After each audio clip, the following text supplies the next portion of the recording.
Welcome, everyone, to Calanthe, the Blue Crystal, episode 6. I was going to say it in a different language, and then I realized I wasn't prepared for the number 6 in a different language, so I just gave up on the whole thing and said it in English. I guess I could have always said it in Romanian. But anyways, welcome, everyone, to Saturday DnD.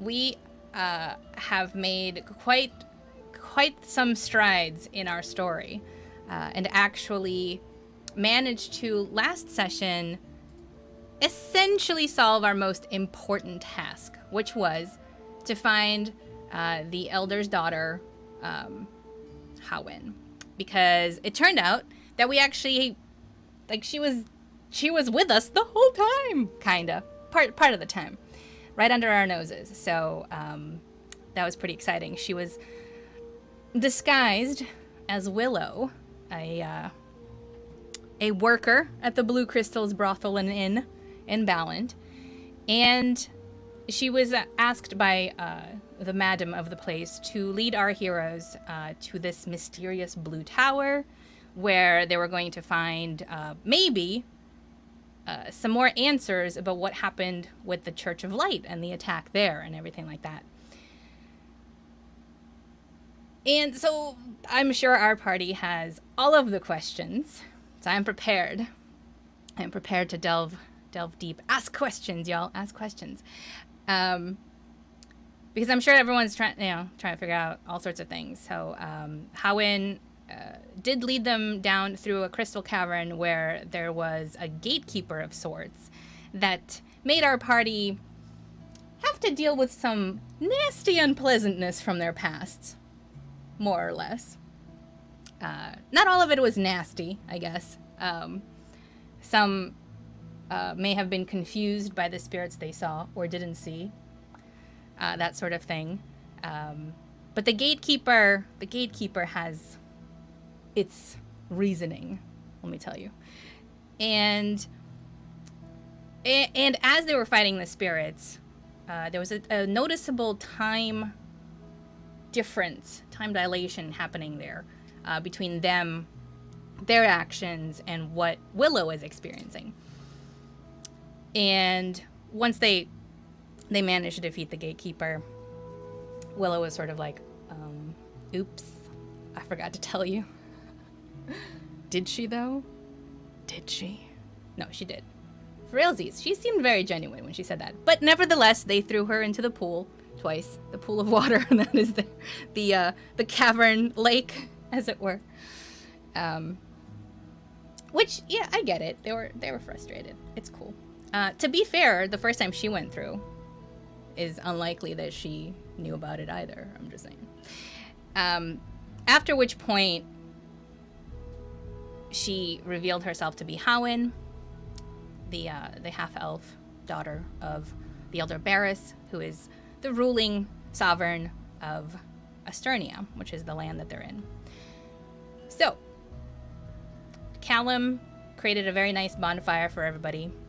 Hawyn especially was excited because she could dry off after having been thrown in the water twice.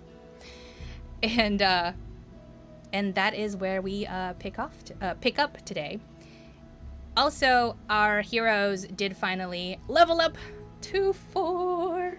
So they got some snazzy new skills that I'm sure that they're excitedly waiting to use for their next encounter. But Hawyn did tell them that maybe they should take a little rest here for a bit, because it's likely that the gatekeeper is not the last thing that they will encounter on the way to the Blue Tower. So that's that. I think I covered everything. Let me see, anything else happen? No, that's about it. So let's jump in. Don't listen to the recap. Oh, Hello, shit, I should have been on the recap. Whatever. I was doing both. What? Ta-da! That the musical ta-da-da, Yes, ta-da. we're live now. Oh, we're live now. Oh, are we live now? Yes. Live from New York. Oh no. Live from New York City. I guess it's actually live from Calanthe. Woo. It's Saturday Saturday night. I like that. I like that. We can start like that next time. God, we are such a bunch of dorks. It's ridiculous. We also like comedy, is what I figured out. So that's good. That's why you all laugh at my jokes. I like it. I like it. All right, got my trusty jug of water here. Is it an actual jug? You know, it's actually a giant bottle. Oh, okay. Water. Disappointed. Yeah, I But feel like I've been what, lied what to. is a Don't jug jug shame but her. a giant bottle? Whoa! I'm completely disengaged from the narrative now. I feel Your like I've jug been is lied to. perfectly suitable, Tatiana. Don't you worry. Thank you. I'm 100% Thank you. not jug shaming. I am in fact bottle shaming. Bottle shaming. I will say that the official definition of jug is a large container for liquids with a narrow mouth and typically a stopper or cap. So this actually does count as a jug. That's what I was saying. A jug's just Uh. a big bottle. Yeah. Can you blow on it and make music? That's the important part. Yeah. Is it when it's like half empty? Oh, is that Ooh. that sounds like wind. Yeah. Oh my god, you it totally does. have to use that as a sound effect Yeah. in our game. though. You walk out onto the open field and hear a strong wind, and then it flows into the microphone. I like it. I like it. Top production value.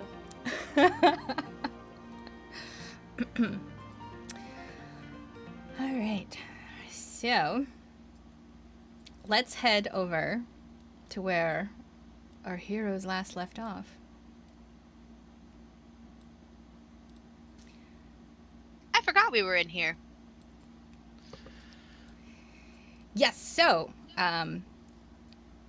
as per last session, you all found yourselves faced with some interesting spirits, maybe not, from your past, and successfully defeated the gatekeeper that Hawyn/Willow did not warn you about, after which you proceeded to throw her into the water twice.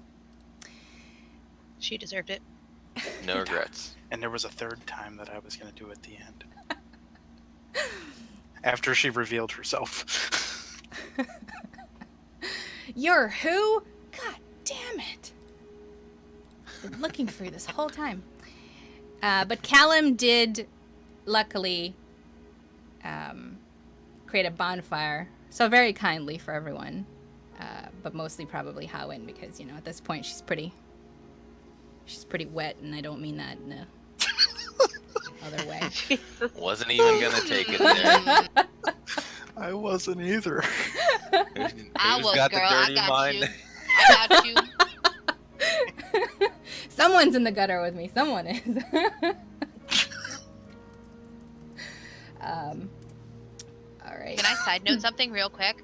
Of course. My mom used to be on a bowling team, and they named themselves the Gutter Gals, and they don't understand why that might not be totally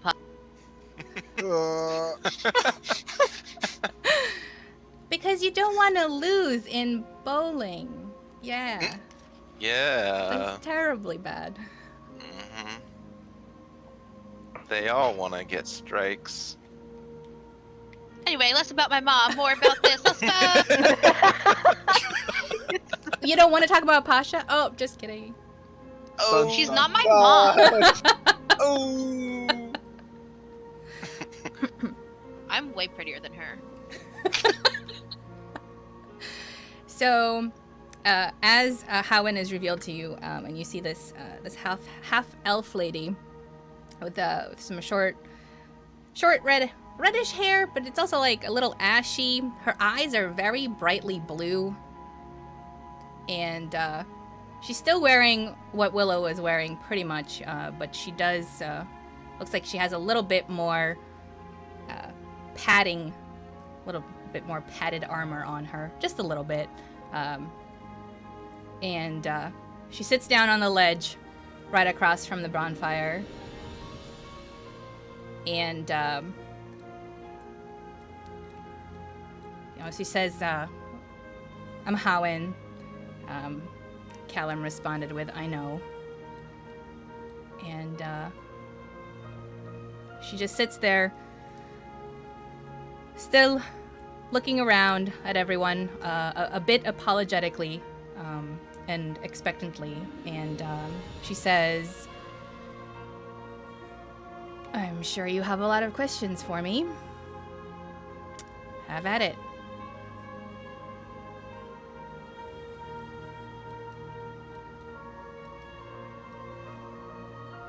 Crickets chirp. Yeah, Callum is just completely stunned, and he's just kind of standing there with like confusion and like a wide range of mixed emotions, and he's just kind of standing there. Makaria says, "I thought that you were kidnapped."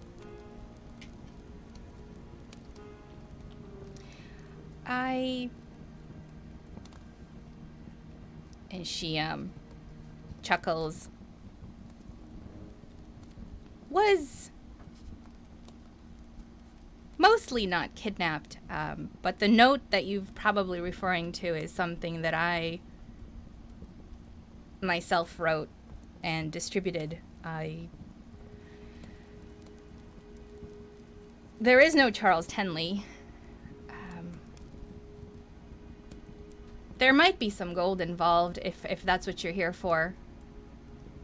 And then she says, as she says that, she quickly glances over at Callum.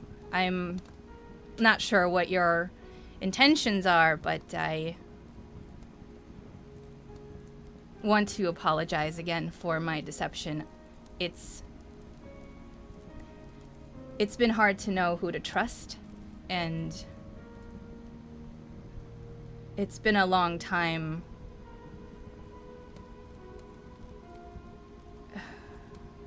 She trails off. Thrimby raises his hand, And he's naked, right? covering himself with like a blanket. Oh, right.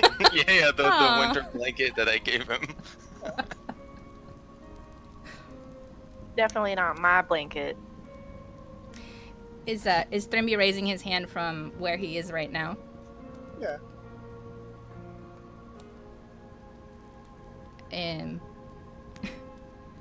Hawyn sort of looks past Makaria at the dwarf, and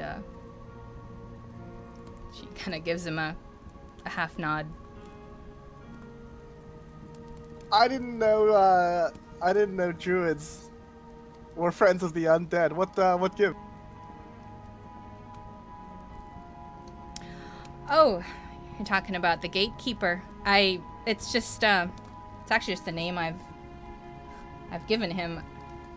I am in no way associated with him, if that's what you mean. So your secret base is right past an undead presence, an undead, unnatural presence. My secret base? And she kind of laughs. This is not my secret base. Wait, you have a secret base?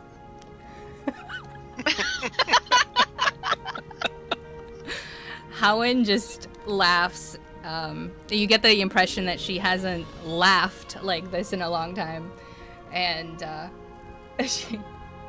she looks at the dwarf, and great amusement in her eyes. No, I don't have any secret base. So where are we going? I thought we were going to a secret base. I'm so disappointed now. We're going to the Blue Tower. It's got some sort of, we think it's a strange kind of magical protection that, frankly, I've spent hundreds of years trying to decipher. I know that doesn't really make any sense. I can only tell you that time isn't what you think it is from this moment on. And as she says that, she looks over at Callum again.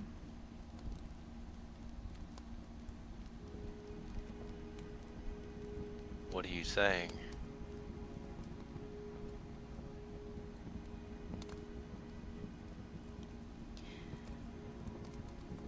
She pauses for a beat and she asks, "How do you all know each other?" Exactly. Grimby stands up, and he's like, "Well, it's obvious that we..." And then he trails off.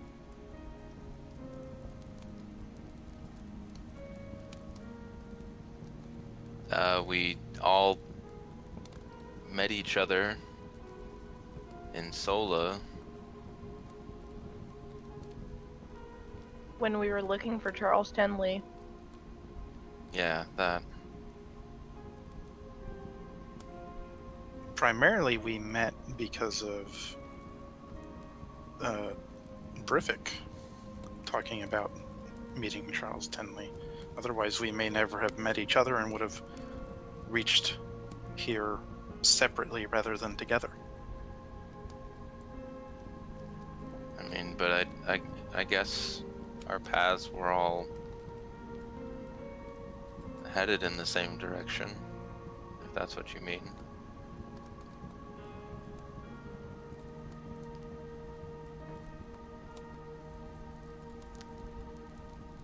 She is still looking at Callum and asks, "So you trust each other?"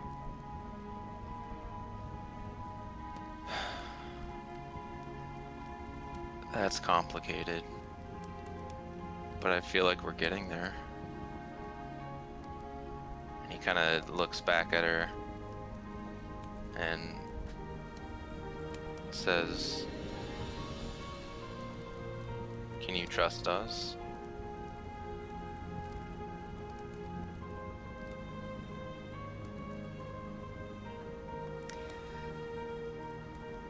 Hawyn looks at everybody in turn, almost as if she's trying to decide exactly that. Well, if you didn't trust us, you shouldn't have shown us who you were in the first place.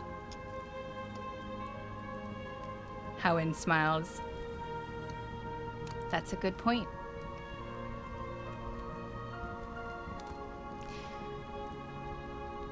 I've had some unexpected surprises recently. Sariel? Oh, I was just gonna say that Sariel, like, as soon as the word trust was said, she just, like, starts staring into the fire and looking at the floor and not making eye contact with anybody.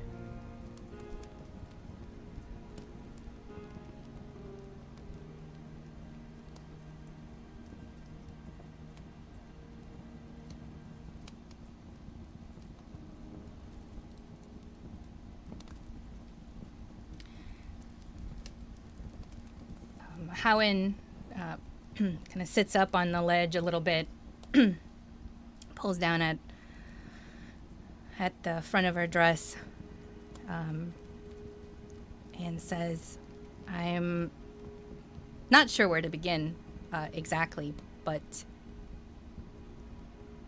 I will say that there was a note that I received many years ago from someone I cared very much for, and there was a mention of 5 travelers, which at the time I didn't think much of, to be honest.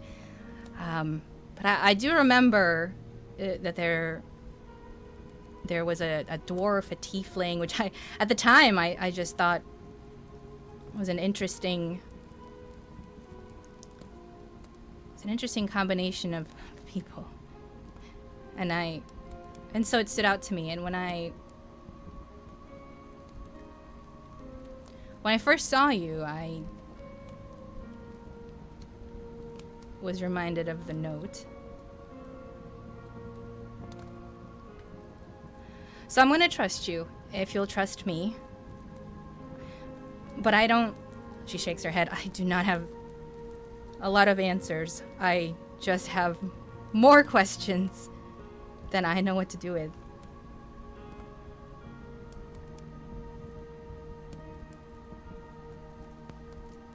That's all right. We can find the answers together. Sariel just nods.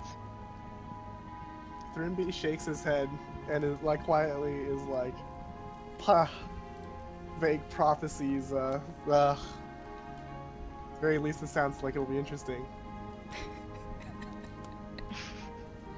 Geologist remains silent, but is listening and watching Hawyn closely.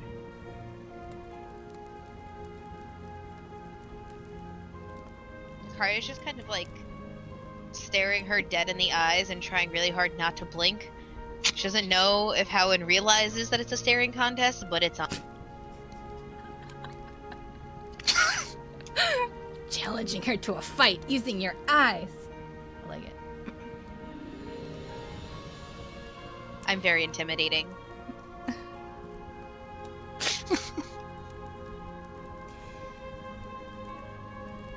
So Hawyn begins to describe a few different things, and as she speaks, she is constantly her gaze keeps being drawn back to Callum, as she explains that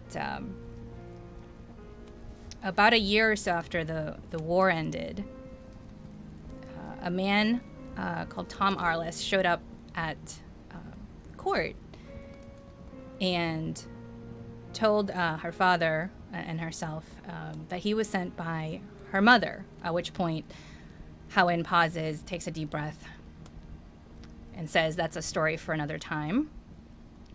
But he brought a note written by her, and it asked for her and her father's help. And the note, she remembers sort of reading and half absorbing some of the details because she hadn't seen her mother in a long time. And she just had so many questions that this man could not answer, maybe didn't want to answer. But her father read the note, and then after a few moments, he turned to her and said, "You should go with him. He'll take you to your mother."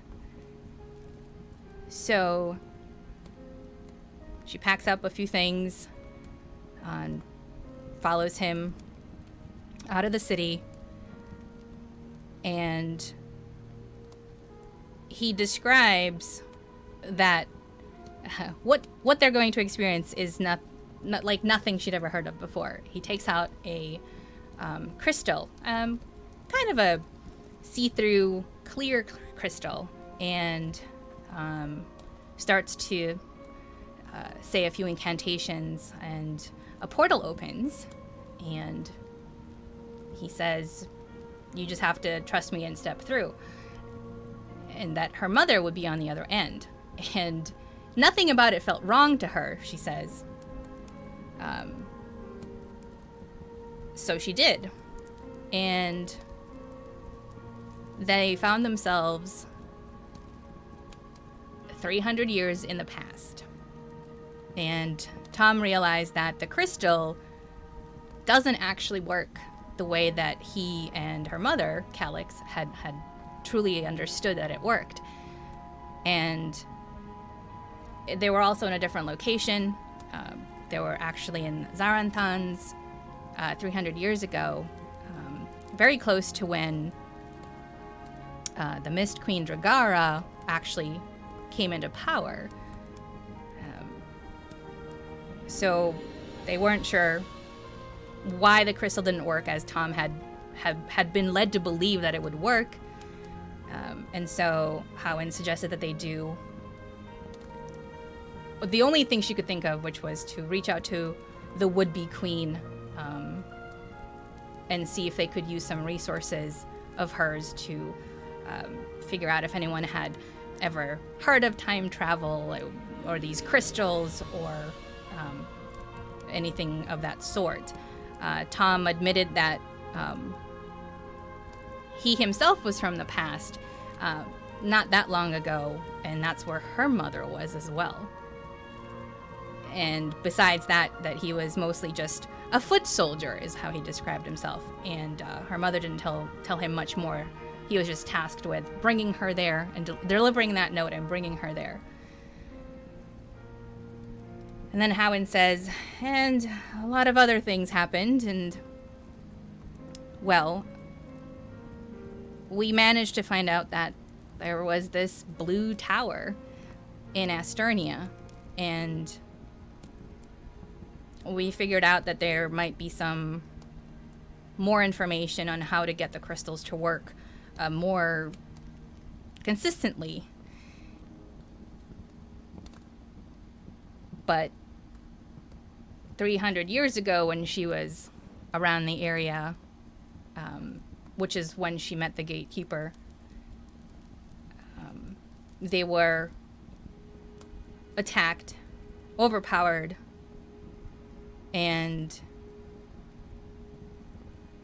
to escape, for some reason, Tom used the crystal again, which sent them back a few years ago, back to more or less her present time. She takes a deep breath and stops talking for a bit.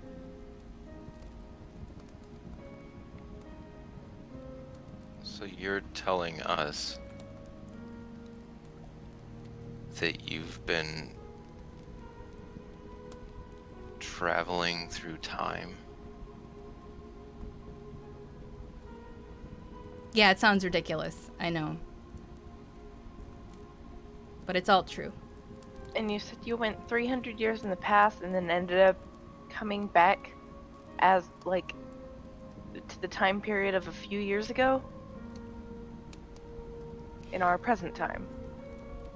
And your mother's still somewhere in the past? That's pretty much what I gathered. Yes. Interesting.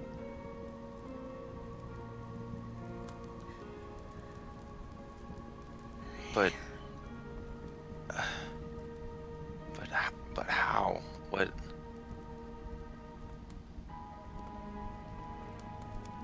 By Kamala. Perhaps we're not to question how, but why? I have to agree with Thurnby on that. Whoa. Yeah, Callum just takes a deep breath and just goes, this is way above my head. What are you hoping to gain from us? I know that you said that you read about a group of 5 that matches our races, but what do you need from us now? I know it's a lot to take in. I managed, I guess in this present timeline again, to get a hold of my mother's note, and she mentioned the 5 travelers. She mentioned a woman called Jesslane, so I went to see her. She's the one that actually told me about Miris, which is why I'm here. And she put me in touch with another elf, a moon elf. I came to Ballant several weeks ago, maybe a month, maybe 2 months now. It's when I put out the notices. I was hoping that I would find that I guess I was hoping that I'd find you, this group of 5 that the note referred to. It was all very cryptic, but she said I had to find the 5 travelers and that they would help me find her. Wait, so my mother? You met my mother? Hawyn looks at you, a little confused. Jeslinay is my mother. I'm Yes. adopted. I did. When was that? Maybe 2 months ago. Sheila just seems very confused, and she kind of sits back down on her bedroll. Mira's told me that the Prahims of the Church of Light, they know their whole lives they protect the knowledge of the Blue Tower, and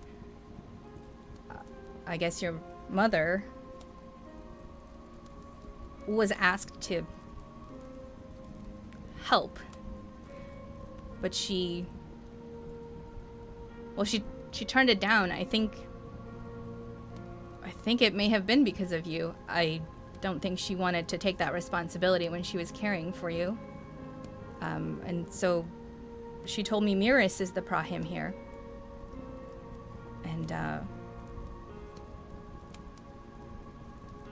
she sent me here with another sorcerer to so we could find out. But I haven't been able to get there. I can't tell if there's like magic barriers or something, but I also think there's some other element here. And I know that Balance been attacked by thugs. I know Pasha was telling me about Karvak's men, but I think there's something else going on, and I'm not sure what it is, but I need to get into the Blue Tower, or I need someone to be able to get in there and find out what's happening. And if we could find scrolls or books or anything that tells me how to use this infernal crystal so I can find my mother again, I guess that's what I need. Sariel's eyes kind of light up when she realizes that Jeslinay did not take the job, and she's thinking about how her master disappeared, so she kind of jumps up and she says, "Hey, have you seen anyone or met anyone that goes by the name of a Starry Night Runner? He's an elf. He's a high elf." Hawyn nods. Yeah, that's who I came here with. Are you serious? I've been looking for him. He disappeared. What happened to him? Where is he? Hawyn looks down and takes a deep sigh. I think it's my fault. We came here and we followed the path like I did before, and we got to the top, and there was these, I think, these dead dragons, and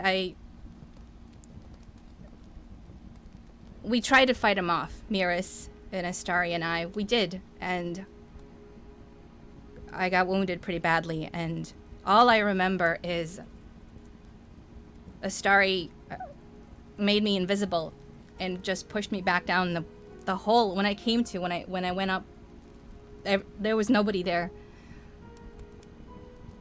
and there was no sign of any bodies, or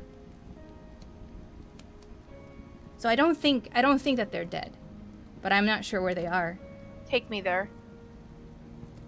I agree. I must know what happened. Take me there. Hawyn nods, and that's the plan. I can't believe you all know these people. That's a certain kind of coincidence, I guess. Astari is my patron. He took me in off the street. He taught me everything I know. I have to find him. And Miris was a friend of my mother's, and she took care of me for a little while when my mother visited here. Well, while we visited here.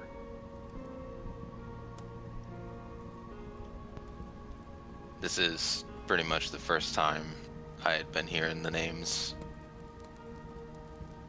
But I came for another reason.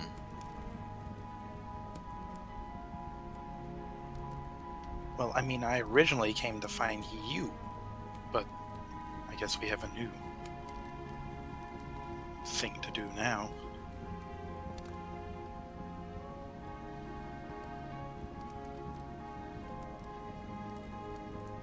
By should this probably- point. Oh, sorry. Go ahead. I was just gonna say, Shiala was gonna say, we should probably get some rest before we go any further.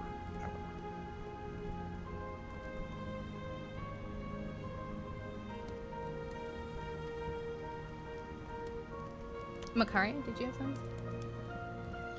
Oh, I was just gonna say by this point, Makaria's eyes had started watering and she had to blink, so she lost the staring contest. So now she's mad at Hawyn, though Hawyn probably doesn't know why. So she crosses her arms and she like cocks her hip out and she's like, "This all seems really convenient that you know all these people and you know of us and you seem to be the only one that survived any of it."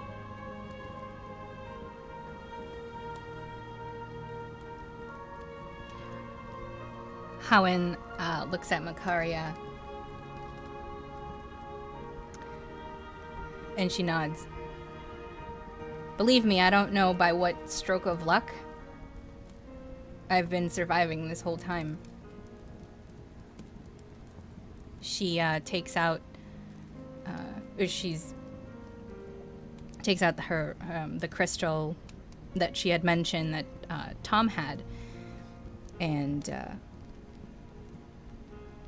she starts kind of just playing around with it in her hand. I think there's probably a certain kind of magic that this crystal's infused with that has protected me. But at the same time, it feels like it's cursed. Because my sense of reality is, I swear, it just feels like it's fading. Like I'm not sure sometimes what's real and what isn't. But there's a reason my mother's note mentioned all of you. And it wasn't by name. I know none of your name. And she stops herself. I don't know who most of you are. But there's got to be a reason we all were brought together, right? And as she says this, she looks at Callum again. Callum just is staring at her very intensely, and he looks visibly worried. But he doesn't say anything.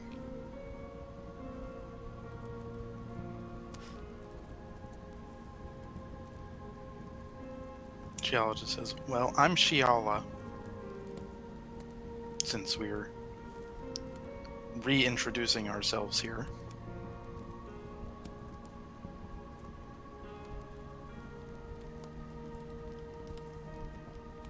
I'm just anxious to find my master. Do we have to rest? I mean, we got beat up pretty bad from that last one. I think it'd be smart to rest. I think we all, and he kind of looks at Hawyn and says, I think we all need to rest.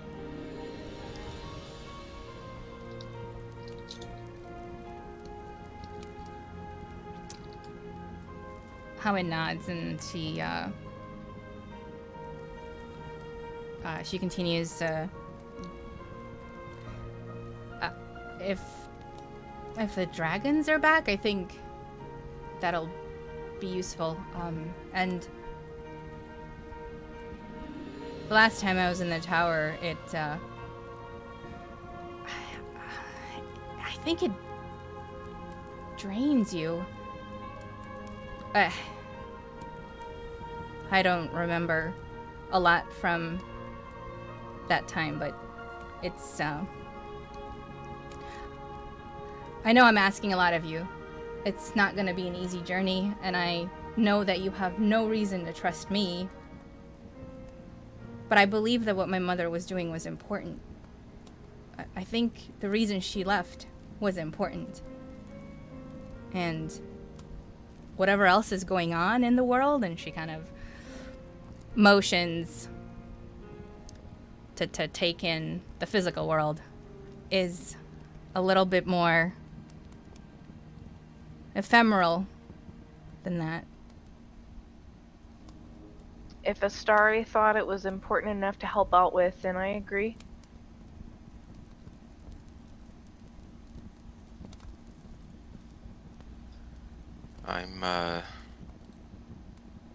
I'm with you. I'm not leaving again. Like I said, I came looking for you. I might as well help you. Plus, I need to help Miris. Well, perhaps luck brought me here randomly, but I'm catching a whiff of divine providence, so here I am.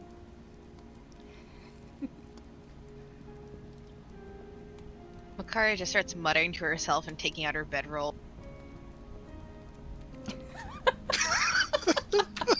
What is the what does the muttering sound like? Get caught up with a bunch of strangers you don't even know what's gonna happen. You're just gonna keep going along with it. Oh, just so stupid. You should've just stayed at home.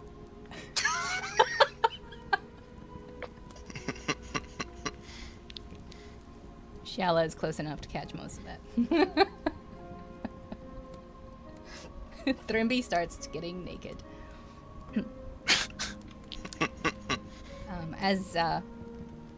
As everyone sort of starts getting ready for some semblance of sleep, Hawyn actually makes her way over to Thrimby, trying to avert her eyes at his current situation of being clothesless. Naked. He naked dwarf.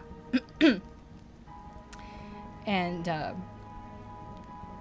she nods at him and says, I see we both follow the path of Kamua. I do indeed believe that it was divine providence. And she just releases the tiniest little lightning bolt from her hands. Gives you a little smile, and then it goes away.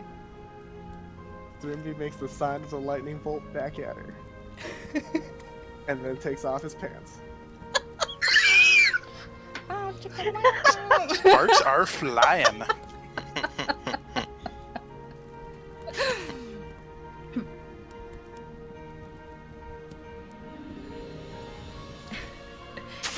Pants.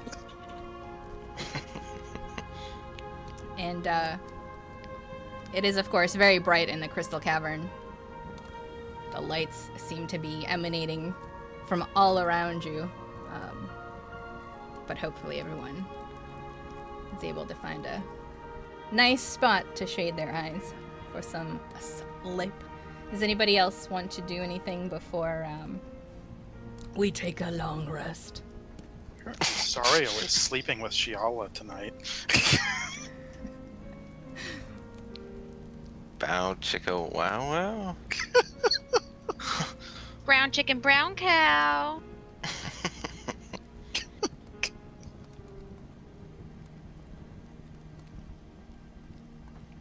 I don't know how to make my dancing lights go away.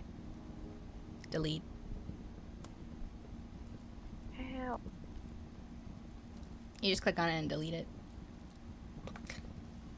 Should be. What? And then you can always drag them back. I don't see a delete option. Oh, you can't just hit the delete on your keyboard? Do I only have the power? Oh. There you go. Oh. You got it. Well, you just said delete. You didn't say on your keyboard, so I don't know. Magic. Ta-da. Makaria falls asleep.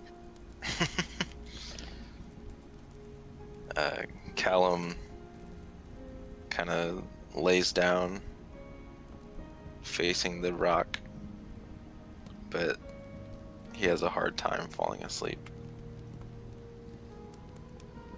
Giala meditates for like a little while and then goes to sleep. Ruby's hard sleeping with his chainmail as a pillow. That sounds terrible. Dwarves love hard pillows. You saw his bed, right? In the very beginning. I'm starting to think these dwarf facts are not pure science. They're absolutely true. What do you mean? The written word. Who would know better than the dwarf? Come on now.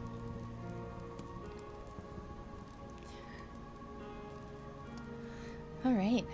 So as everyone's cozying down, Hawyn also rests on a ledge that's a bit further away from everyone, but still close enough to the fire. Still close enough to the fire. And an appropriate amount of hours later, it has been a long rest. I don't know what an inappropriate amount of hours would be, but okay. Well, so technically in No. the 5e, it should be 8 hours. However, because our daytime hours are only 20 in this world, it's a little less than that, but kind of about the same. Oh, gotcha. And in the interest of not doing too much math, we'll just say it was a long rest. They rest for 6 hours and then they have short days. Yes. So, as everybody begins to wake up, Hawyn just sort of proceeds towards the exit and is waiting for everyone between the two kind of rock outcroppings that are going up to the ceiling of the cavern. Giala is going to munch on some rations. Sariel is like super ready to go and is glaring at everybody who's doing anything but walking forward. Ruby puts on his pants. Let me rephrase. Giala is munching on rations while she heads for the entrance, or the egg, to join Sariel. Sariel is not glaring at Shiala. Ruby's taking his sweet time, changing his bed back into his clothing.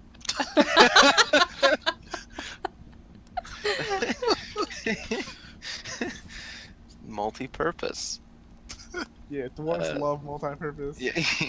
Very efficient. Yeah, Callum is kind of just stretching a bit, and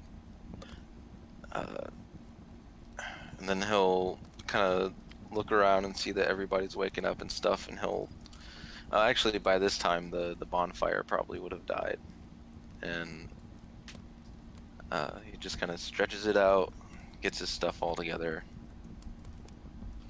then just goes, all right, I guess forward's the only way. Makaria hates mornings and people. How's that any different from any other part of the day? Makaria also hates afternoons and people, and also nighttimes and people. To be Makaria fair, just hates everything. to be In fair, the also, morning she does. also before you entered the cavern, it was very early in the morning-ish, because you had made your way over to Kiara's chisel during the early part of the day, and then to the cavern. So it's probably late evening at this point as you are all heading out. Night shift. Got it. Okay. So, Hey, Hawyn. yes? So, you didn't warn us about the ghosty dudes, and that was really not fun. So, can you, like, warn us before we run into other stuff? Please? I can only tell you what was here when I was here before. I'm sorry about the gatekeeper. It's been, she chuckles, 300 years since I met him. I forgot to tell Astari and Miras too, if that makes you feel any better. It doesn't. In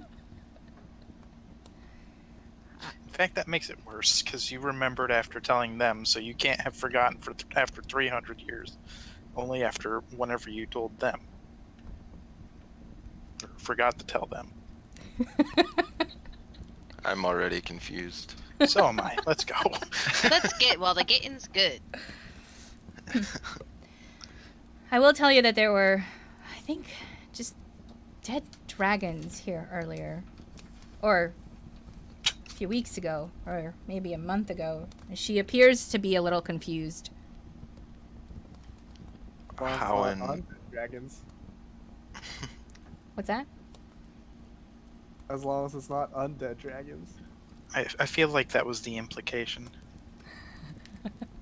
Makaria makes hard eye contact with Callum, like this is somehow your fault if something goes wrong. What?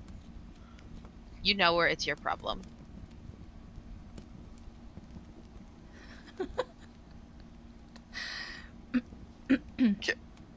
Okay. Callum's a little oblivious. Hard eye contact. She all hands Callum one of her rations. Oh. Sariel starts running in place. So Hawyn leads you through a little bit more of the crystal cavern. It starts to become a little darker, but not too dark. It just looks like the crystals are kind of thinning out as the corridors that she's leading you through becomes a little smaller and smaller. And eventually you reach a place where you can see light from the outside. And it appears to be, you can tell that it's not sunlight. It's a little bit of a blue hue to it. And Hawyn puts her hand up to stop you from going further. And she turns around and she goes, "Do you hear that?" And you can hear heavy breathing and large, like thunderous noises, as if something big and heavy is walking around slowly. It almost sounds like giants, but a lot more clickety-clackety to it. And Hawyn says, "I think they're back." And she cautiously approaches the opening, and there are all these vines and looks like tree roots kind of coming from the top of the hole and kind of reaching down, things that you could climb up on. They look very sturdy, and it's about a little less than 10 feet up. So feel free to arrange yourselves in whatever order you may as you come up the hole. When Hawyn kind of does all that, he will, Callum will kind of get close to her and just say, "When we really need to talk about your pep talks." And then just kind of give her a comforting squeeze on the shoulder.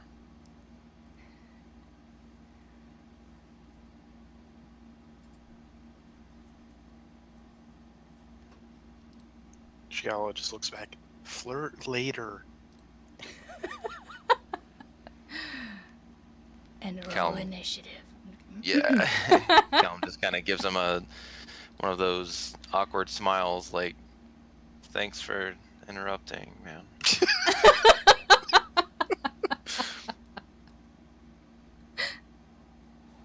Holy crap, I actually rolled a high initiative for once. I didn't. I did click my token this time.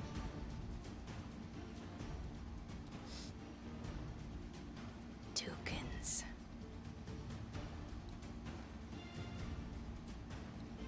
Yeah, as you all come out of the hole, you do notice these two very large bone drakes, and they are kind of ashen gray. Looks like just pure skeletons of dragons. Clearly some sort of undead or maybe magically reanimated by something else. And there is a blue gaseous core to them all. And as they're moving around slowly, they hear you all, and they both turn to look at the entrance of the hole. There is a very large stairwell that leads down from the hole to a kind of cobbled path, and there are two relatively large torches that burn blue right next to that start of the stairs as well. And as the bone drakes notice you, they stop their what looks like they were maybe patrolling the area, and as they're breathing, you can see the blue gas sort of come out of their mouth and go back in.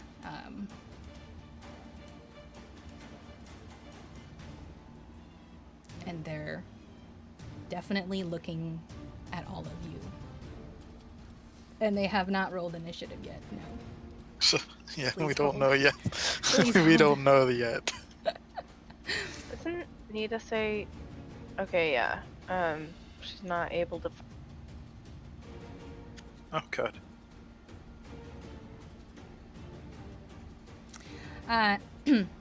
This fox is not leaving my backpack. So Nidase seems to be recovered from what happened to her before. However, the blue gems are still, half of them are pretty much still unsocketed from their little gears as of right now. So it's possible, Makaria, that you know that Nidase could, do her little bite, but you're not sure if her blinding would still work, or maybe would it work at the same strength.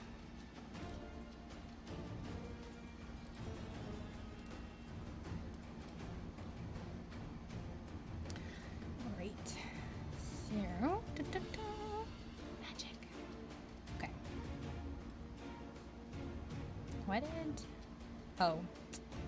Santa press the second round. What is going on? Sorry, I'm gonna add the second bone drake.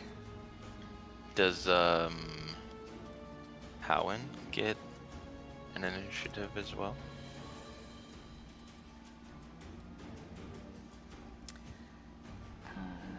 Yes, I'm just trying to. Sorry, I was trying to add the drakes, and they were not showing up. Yeah. There we go. Got two of them on there. Yes. Roll 20. You're the best. It definitely makes a lot of things convenient. And the things that aren't as convenient aren't really that much more convenient normally, so.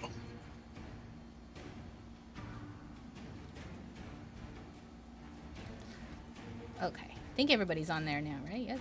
Dun, dun, dun, dun, dun, dun, dun. Dun, dun, dun, dun, dun, dun. All right. Nidase, you're up. Nidase is gonna stay right here in my backpack. She's good. Skipperoni. Okay. Do you want me to take her out of the order, or you just have that just in case you want her to enter the fray? Yeah, I'm not gonna send her out there first. Go, little fox, go! No, I doubt they'd even look at her, but it's fine. She's staying here. Alright, so are these normal sized squares? 5-foot squares. Yeah, so this one has a little bit of I guess your tokens should be a little bit bigger. 1 second. Well, they should be fine. Yeah, this particular map, as it were, I had to put an overlay grid from Roll20, so it's going to have a little bit of snapping. Okay. But for all intents and purposes, if you are in a square, we'll pretend that you're in the center of that square. And that is All right. 5 feet by 5 feet. Although I think you can turn the snapping off while still having the grid, but I did not see that option. But if anyone... That is not... I would have does to not. be. Yeah, it doesn't I would have give to be me- able to see the page notes to tell, but Like, I can turn it haven't done off. for a while. Nah, it's not a big deal. But then we don't know how big anything is. If you hold Alt while you're doing it, you can just do it anyway. Oh, Alt. Oh, nice. Hacks. I love it. Which I found out because my Alt button is my push to talk button. So Shiala is going to. I guess let me just check the distance here. I'm sure I'm within, but yeah. I guess, is it obvious that they notice us? Like they looked at us, right? Yes, they have turned and set their GPS to y'all. Right, Shiala is going to run all the way over here and I guess punch some bones Punch some because bullets. because that's what she does. She punches things. Ba-bam. All right, she is going to go ahead and use a key point for this to use her 3 attacks and I guess try to trip a dragon. But if either 2 of the second attack hits, they have to make a dexterity save of some sort. Alright. Let's go ahead and I'm guessing that probably doesn't hit. That hits. Oh, it does? Alright. I'm just going to go ahead and roll that damage. And then I'm going to roll my other 2 attacks.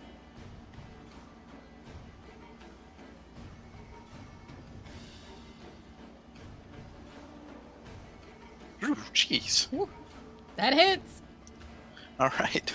I'm just going to roll damage and then I'll get over to what the extra effect thing is. The open hand technique, they have to make a dexterity saving throw or be knocked prone. I don't know what that looks like for a dragon, but we'll find out, I guess. And the DC is 8 plus my proficiency plus my wisdom. So that would be 13? Yeah. Wait, let me double check. 8 plus proficiency plus wisdom. Yeah, so 13. And they have to make a dex save. Sorry, 1 second. So did the 1 strike. I'm just trying to minus all the things. Did the 1 strike, then we did the crit. And I'm sorry, could you repeat that last part once again?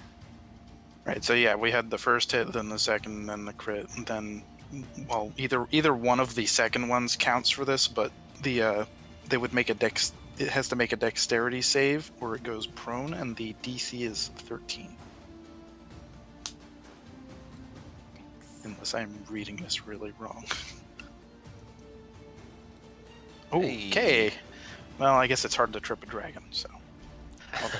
I have a friend that's done it in Pathfinder, so It's a, you know, it's a large creature. You know, it's got some stability. You it'd be know. hilarious though.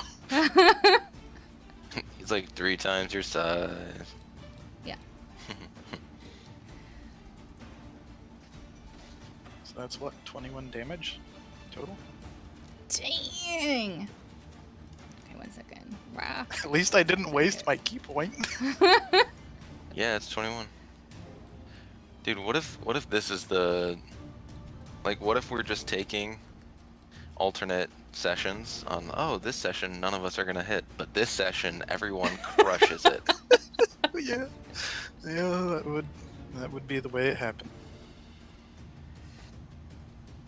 Well, that's I mean, last think that's- session, you know, it was a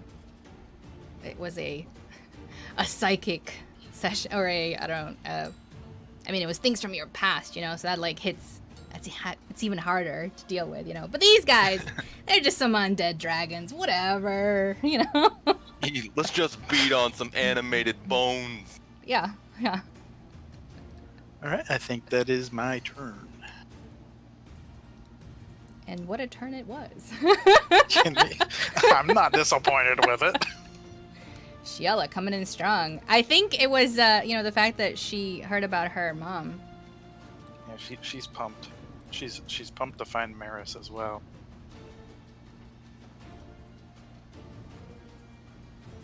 All right. Well, the Bone Drake is not very happy with you. I'll tell you that much. I can't imagine it is. So, let's see. I just realized I have a higher AC now.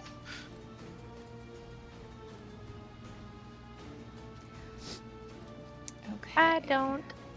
Yeah, I feel like spellcasters are always like super powerful in killing, but like they take one Glass hit and they're like cannons. down. You're like, no, why? Yeah, until you make a paladin and then use like all of your spell slots in a smite.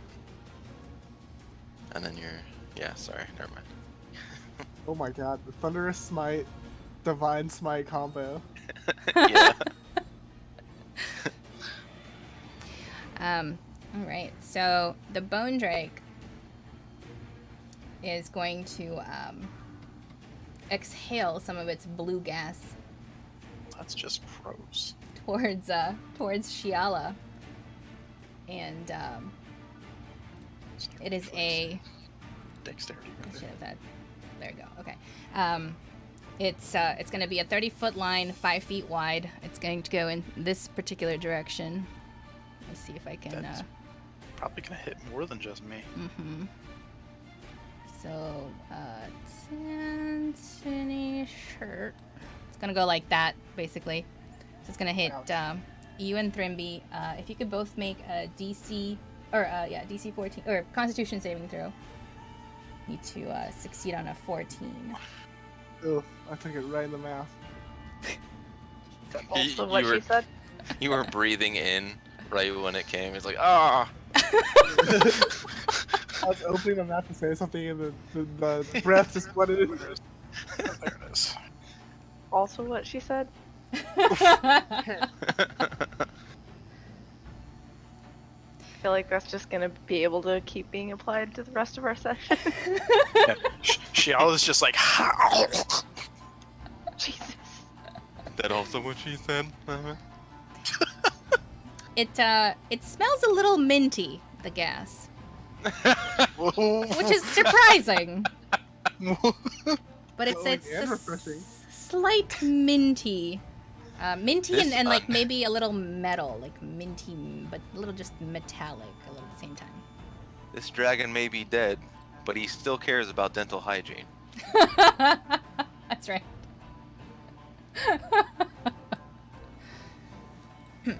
Well, it was, you know, patrolling with its best friend and stuff. You know, you want to look good for it and smell good and stuff. I guess. Maybe not if you're Thrimby, but. Nobody doesn't care about smelling good. So, Shiala and Thrimby, you both can't use any reactions. Your speed is halved, and you cannot make more than one attack on your turn. And these effects last for 30 seconds, aka 5 rounds. Oof. But you can repeat the saving throw at the end of each of your turns, if you would like. And Wait, just so we're clear. Oh, sorry? and then you can end the effect on a successful save. Alright. Just so we're clear, you can either use your bonus action or your normal action. You can't use both, right?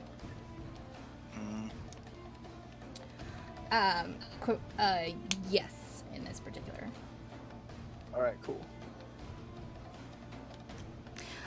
Also, I'm gonna just pause real quick on the combat. I think I forgot to tell you, some of you, about after the long rest. I know you had some items on y'all that you are potentially attuning to. Yeah. First off, Thrimby, your cameo as Might did restore 1d6 HP, so if you want to roll a 1d6, you'll have that back in your reservoir. A reservoir. Yeah, It's such a fun word to say. It's a French word. Cool, so you got 4 back. Okay, cool. And Callum, you had a necklace that you received Yes. from Shiala, and you attuned to it. You realized it was the necklace of the forest stage. Oh. And when you move through a forested area, you leave no trace of your footsteps, are unaffected by difficult terrain, and in regular terrain of a forested area, you can actually cover twice the normal speed. And once per long rest, you can speak its command word, which you now know to be Silva, and your skin takes on a bark-like appearance, giving you a +2 to AC for 1 minute. And I will put that in the chat. Oh, look, get it. Oh man, that is awesome.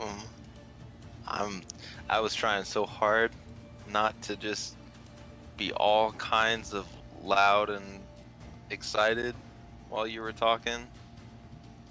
That is badass. I guess I could have given it to Macaria. And you also, from your attunement, know that there is another class that could also use it, such as someone else in your party. Yeah, I have no idea who you're talking about.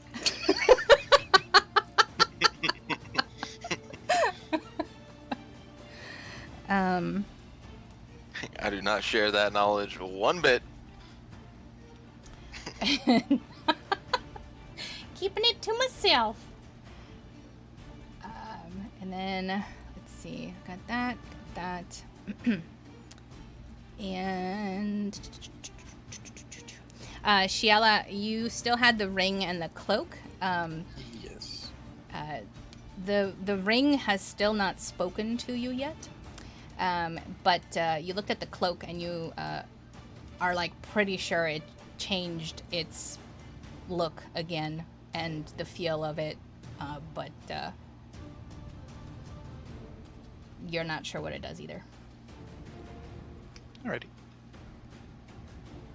And I believe that's everyone. Let me know if you've got an item you do not know what it does Sariel yet. should now be able to use her necklace or amulet. Yeah. Yes. Yeah, everyone should be able to use all their items that they know what they do. But technically, when you get a magical item, unless someone tells you what it does, you have to spend a short rest figuring out what it does and another short rest attuning to it if it requires attunement. But a long rest, we'll say, covers both of those things. Oh yeah. And Macaria, that that item that you asked Thrimby about, what did you do with it after he told you what it did, or what it said, rather? I wrapped it up, put it back in my bag. Cool. All right. Okay, we can now unpause combat. Thank you. I had a note to the tell other you guys drake. this, and then I totally forgot about it. Sorry? I said, then we can get boned by the other Drake. So sad. Okay, so,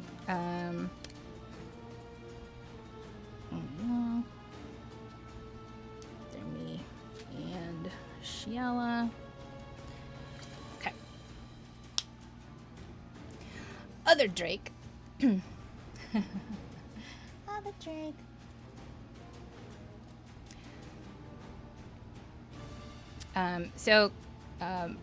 Makaria and Sariel and Trimby, yeah, so you're all already up on the edge, correct?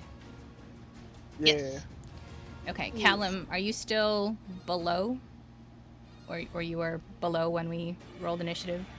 Correct. Just confirming, okay.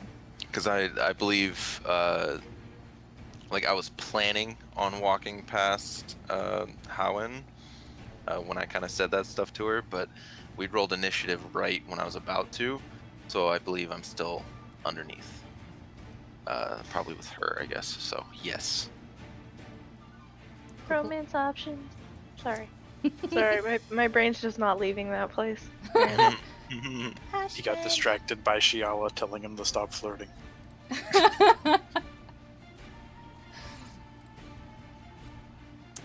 Alright, so the other Bone Drake is gonna head on over towards Thremby and Makaria's way. And it's gonna make 2 attacks. No, it's not. It's gonna make 1 attack. It's going to whip its tail just out. Should I move it? Oh, there we go. It's gonna whip its tail out around the torch and towards Makaria and hit.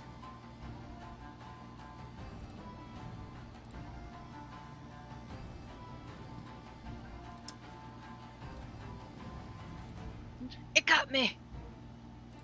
Oof.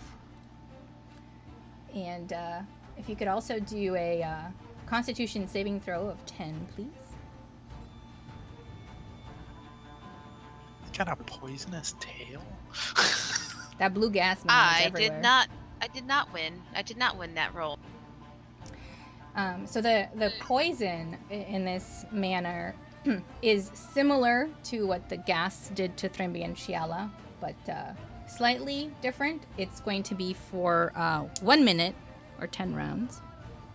Because that tail, when it hits, it has a stronger contact with the creature to dispel its gas right there for it, in front of it, or on it. And your speed will be halved, and you cannot take any reactions. Got it. Butt gas is worse than mouth gas. Perfect. So what you're saying is this thing swiped with its tail and farted at the same time? Exactly. Hey, let's give credit. That was Thremby that gave that idea there. It happens to me all the time.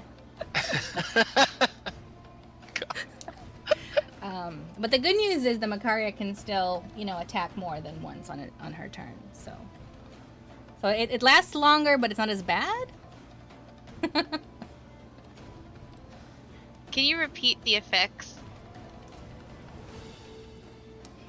The speed is halved, and you cannot Yes. take any reactions for Okay. 1 minute or 10 rounds. Okay, thank you. And yes, the tail has a 10-foot reach. That tail though. Good to know. And it's pointy. Is it my turn?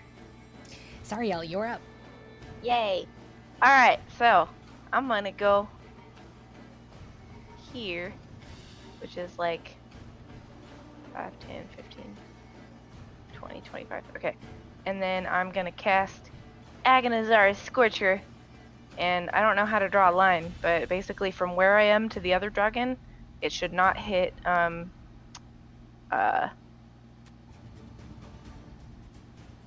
my god, Shiala. Jesus. Sorry. But just in case, I'm gonna be like, Shiala, watch out! And then I'm gonna cast my spell.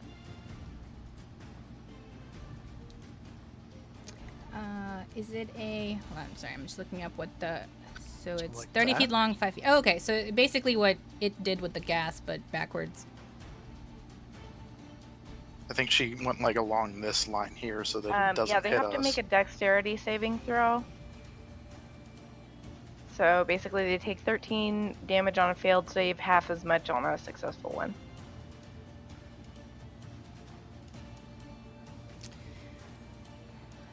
Yeah, I think she was wanting to hit both. Yeah, that's what I thought. Yeah, it hits both. Is my line It's 30 visible to feet. everyone? Yeah, I It see is. No, it starts here.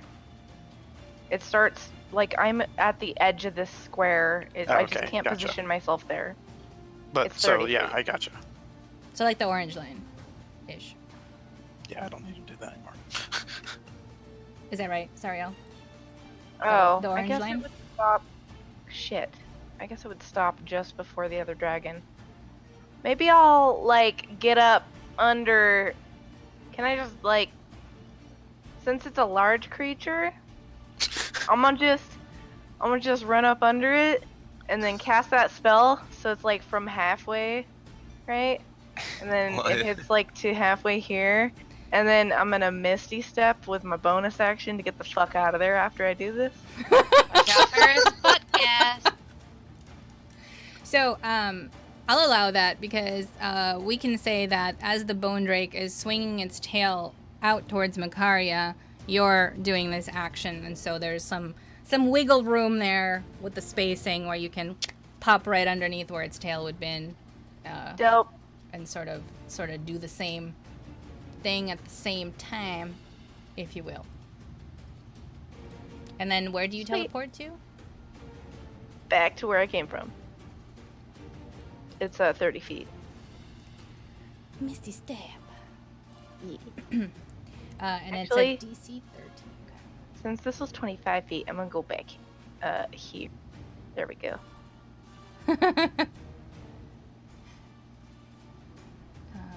So yeah, the DC save is 14. So they both have to make a dexterity save. Both the dragons. So that's the one next to you. Woo, 13 damage to that one. And then Woo, 13 damage to that one too. Hey. Right on. Big Deeps. So, oh boy. Oh my god. Yeah, Whoop. our opening attacks here are doing some damage. I have created extraneous orange butt. There we go. Rah. Do I notice anything about the damage that they're taking, by the way? Like, are they taking full damage? Does it look like they're resistant to anything? So far, nobody's attacks seem to be fizzling out or causing any extra damage more than you would imagine that they would. So it looks like everything is kind of just working as it should. Dope. Alright, that's my turn. Thank you.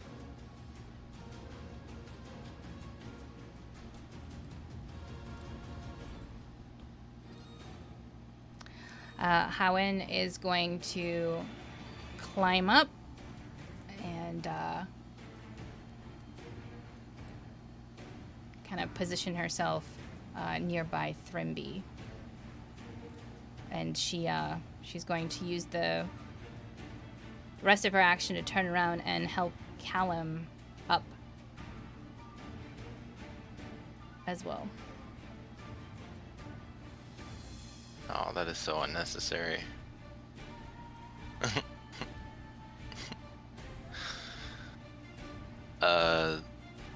So Callum will accept the help from Hawyn and he'll say, thanks. Just like old times, huh? And he'll reach into his bag o' pebbles and cast Magic Stone on 3 of them with his bonus action, and then and then take one of them and chuck it at the one that Shiala's fighting. Yeah. Ooh, Oh, nice. my aim's getting better. See that damage? I mean, your target is a lot bigger, to be fair. Hey, don't take this away from him. I'm sorry, your aim is improving. I felt that one in my ribs. So did the Oh. dragon, I'm sure. Yeah, because he's all bones. We get it, Makaria. You sound tense.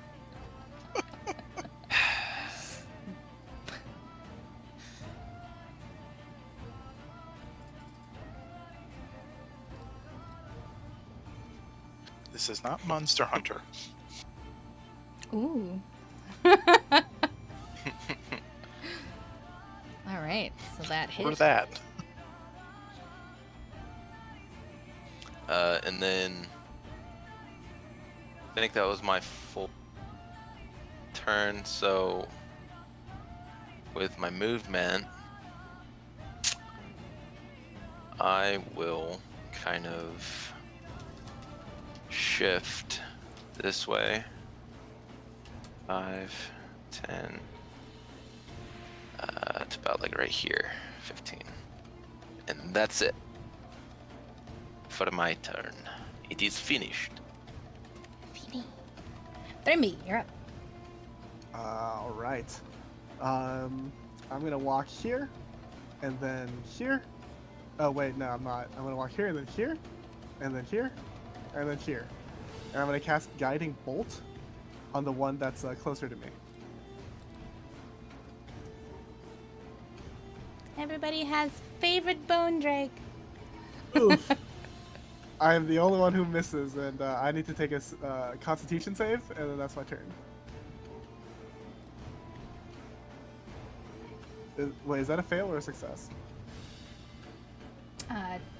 12 is a fail.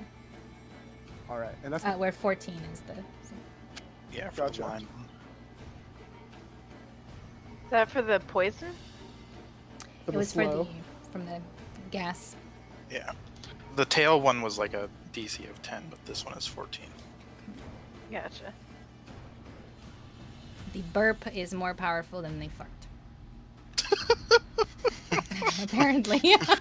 What a conundrum. I don't know. I've met some people that are just. I'm just gonna leave it at that. Okay, Makaria, you're up. Okay. Can I go down the hillside, or do I have to go down the stairs? You can go down the hillside.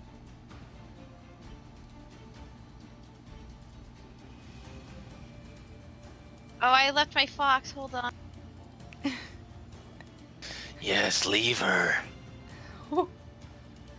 No. Oh God. What is the thing Yeah. above you? What is that heart thing? None of your business. All right. Never mind. I'm kidding. It's my hunter's mark. I just to show Oh. who it's on. I just put it over top of the enemy. For the Got me a longest little time, worried. like at the when I was thinking about it and I saw it, I was like, okay, at the beginning of my turn, I'm immediately gonna ask what that heart thing is. It's my next tattoo design, bruh. It's so tight. Bruh, bruh. Okay. I am going to put hunter's mark on this dragon, except I think it's gonna go below the dragon. So. Yeah, we can make it, oh boy. We can make it bigger. 1 second. Move to front like Microsoft Word. Bam, bam. There is actually a function. So I like that. Oh wow. Oh wow. Okay, I'm gonna stab it. Stabby stab. Oh boy. I only get one attack because my bonus attack is to put Hunter's Mark on. Man, So I'm done. even with that bigger target, huh? Not so easy, huh, Karya? Ooh. Okay, well we'll take your one hit in comparison to how many hits I do, and we'll see who comes out on top. The bone drakes laugh at the exchange now. What did their laugh sound like, Tatiana? That is horrifyingly human for a bone drake. More of a guffaw, really. The bone drakes are still working on. Well, they want to fit in, you know. They want to like fit in with their like overlords. and I'm not stuff. even gonna make the joke I was gonna make. Oh. Okay, next.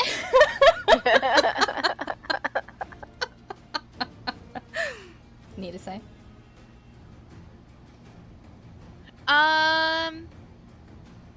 Yeah, Nita says gonna bite its ankle.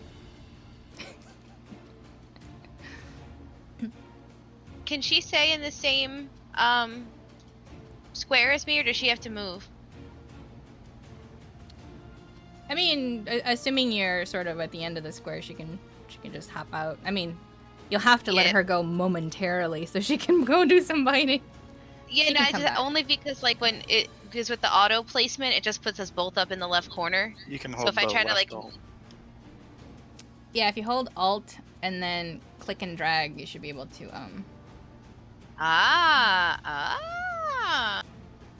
Shiela magically discovered. Thank you for sharing that tip and trick. Yep.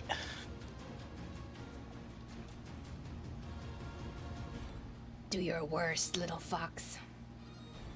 Oh boy. What is up with all these sevens? Missing. Lucky number Nita 7. Nita say had to match her owner. We're so in Three. sync like that. 3 7 attacks in a row, guys. Oh my god, we're so in sync with Thrimby. Thrimble. Shiela, you're up. I guess I'm gonna punch it again. And I'm just gonna, since I can only do the one punch. Just, Try to get a 7. you know what? I have a better. No, I don't. Never mind. I'm just gonna punch it. I'm assuming that hits. That hits. And my Constitution save, since it is going to be the end of my turn. The bone drake looks upset at this turn of events I'm sure it does. and sort of does a whip of its tail, not at anything in particular, just as one might see from an angry cat. I'm guessing Shiala is now better. And she is. Punches it and shrugs it off. And it's me. Now it's gonna do it again.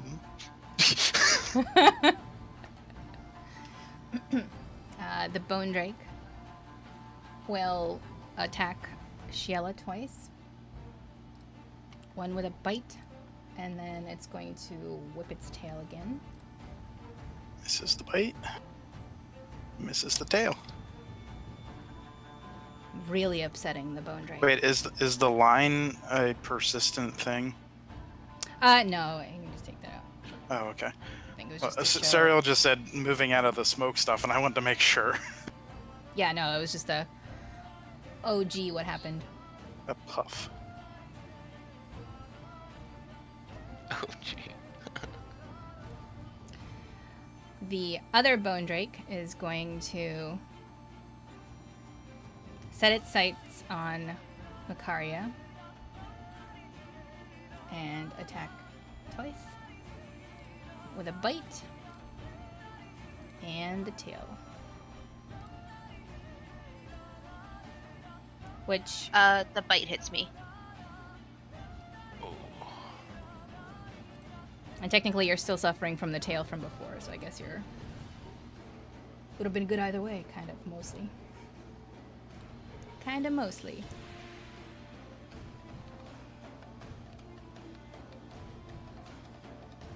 I feel like our dragon hits harder than their dragon. Our dragon's cooler because we're cooler. Yeah, our dragon has this bitchin' ass tattoo on its back. Is that a dragon tattoo? It's a flying heart aflame and Oh, right, that. possibly dripping with blood. Alright, Sariel, you're up. Alright, I am going to cast a Chaos Bolt, but I'm going to spend a sorcery point to do a twin spell, so it's going to hit both Bone Drake, hopefully if it hits. And that hits, right?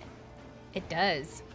Woo! Alright, so I might have to do this manually again, because it's always weird.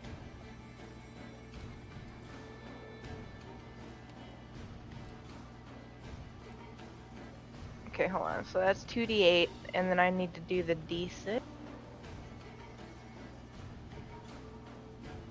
Yeah, it's 2d8 plus 1d6. So I'm going to do 1d6. And it is going to be... let's see. 5 or 1. So lightning or acid. I'm going to choose acid. So it's going to be acid damage. So it is 12 acid damage to both dragons. 12.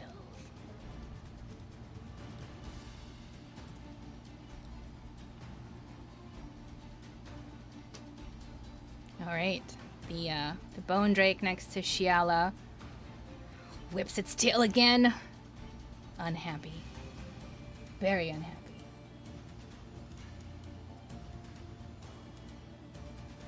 Does that end your turn? Yeah, well, it shouldn't have attacked us.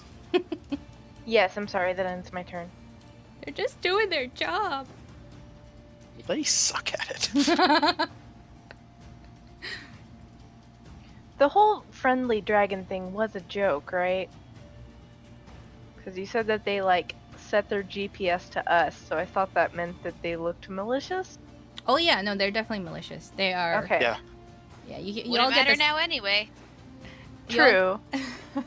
Y'all get the sense that they are a patrol of sorts, and they are not friendly. Not Okay, friendly at thank all. you. They're not friendly at all. So, as all of this is happening, Hawyn kind of laughs and yells out, "Oh, yep, they're back!" Sounds like these are the ones they faced before. And, she is going to, Witch Bolt at the Bone Drake nearest her. Which one's that? They both look kind of equidistant. I guess that's, Yeah, they are. guess that's true because she moved. It's going to be, actually, no, so she's going to move closer. But not too close because she saw what that tail did. And, What that tail? she's going to go for the Bone Drake next to Makaria here. She can see it easier, you know, because of the heart. So the heart that's now floating Yeah, around yeah, it. yeah. And alright, I totally forgot what I'm supposed to click. This, I think this. But bam. Nice. And so blue energy kind of lashes out toward the creature, and it forms a sustained arc of lightning between Hawyn and the Bone Drake. And we're going to try to attempt to draw it out. There you go.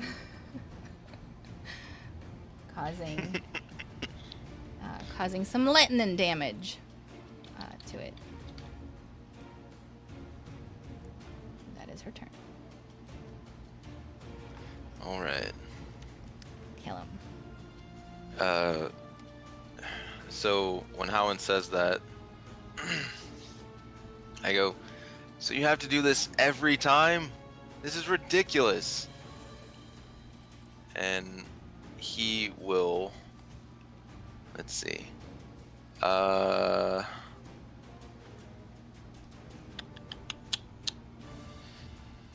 want to throw pebbles, but I also want to heal. So let's do... I'll probably have to do a bit of both, unfortunately. Did you just do Macaria's war cry? No. Growl. I can growl sometimes. Don't steal my material, bruh. I will... Okay. I'll do... Oh, actually, that's... No, I'll save that. So, I will use my Balm of the Summer Court on Macaria.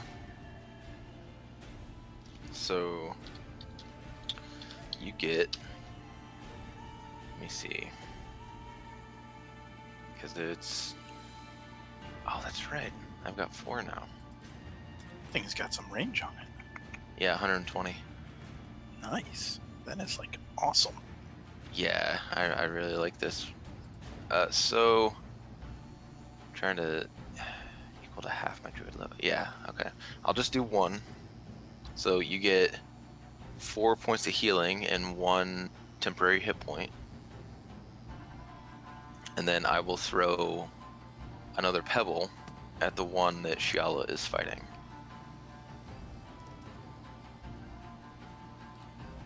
Wow! Nice. Again. Yes. That's another 20. Wow! Another 7. Repeat rolls here. Not a bad thing when your rolls are good.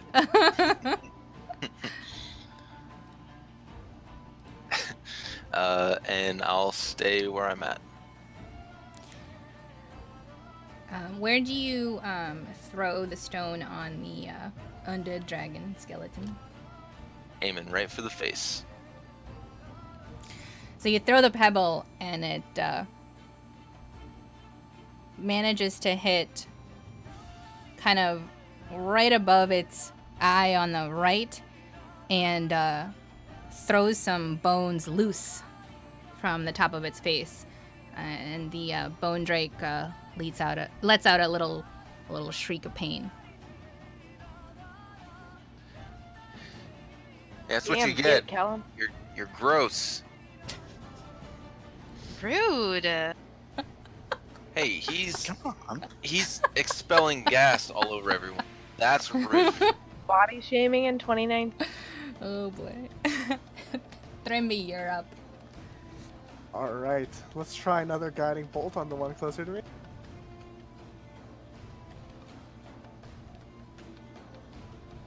Ah! Well, Oh, let man. me try to save. Apparently, good rolls day is not for everyone. Ah! Wait, I need a 14. 14. Alright, that's my turn. The gas. Gas is strong. Wait, don't you have lesser restoration? Don't waste it on that. I'm not gonna cast it on- yeah, I'm not gonna cast it on that. I'm trying to get my spiritual weapon off. Oh, okay. That's fair. Well, I mean, you can create it and attack in the same thing. Nah, because I got the gas.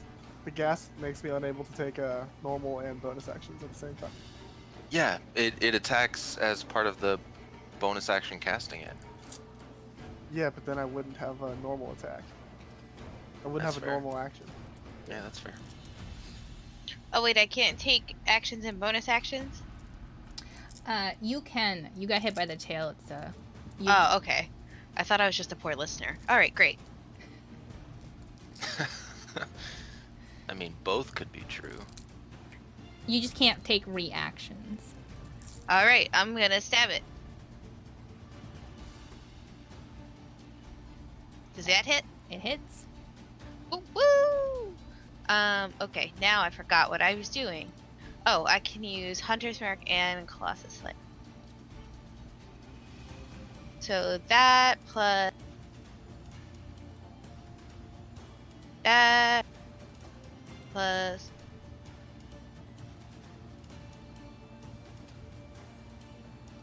that. Nice. Nah. 14. Nice. Colossus Slayer? Bam. Yeah. I'm assuming. Is that what that is? Yeah, sorry. I can't roll Colossus Slayer because I don't know how. Oh, yeah, no. I just wanted Yeah. to verify. Cool. Yep. So that one's 14, and then I get a second. So Hunter's Mark increases the damage then. Mhm. I get 1 extra d6 of damage. Nice. You're just gonna Does that pass hit? out all the damage. It does. So 5 more damage. So this poor Bone Drake is being electrocuted. And now Makaria hit it twice, hitting the right spot. And it's starting to whip its tail around and kind of clattering around. It almost looks like its bones are about to like shatter right off its body, but it's definitely in better shape than the other Drake.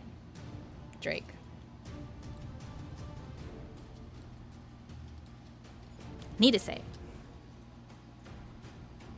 Yes. She is going to try to bite it.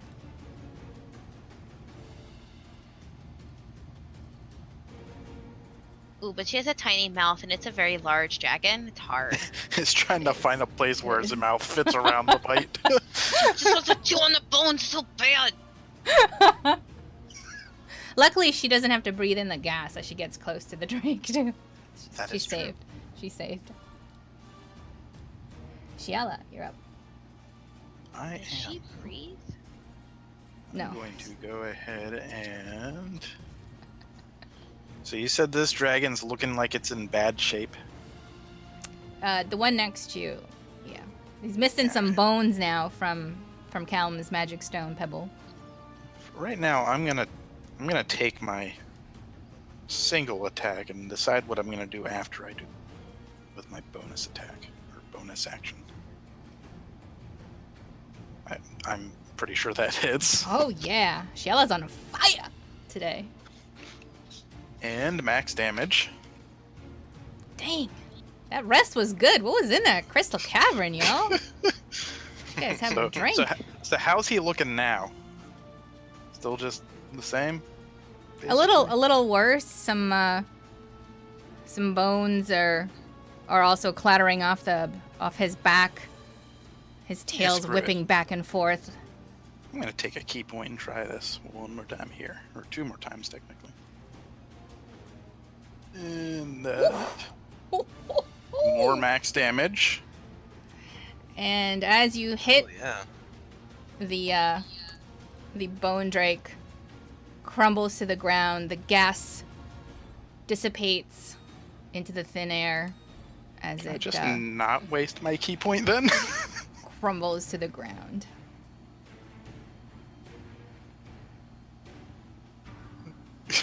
Well, there goes a wasted key point.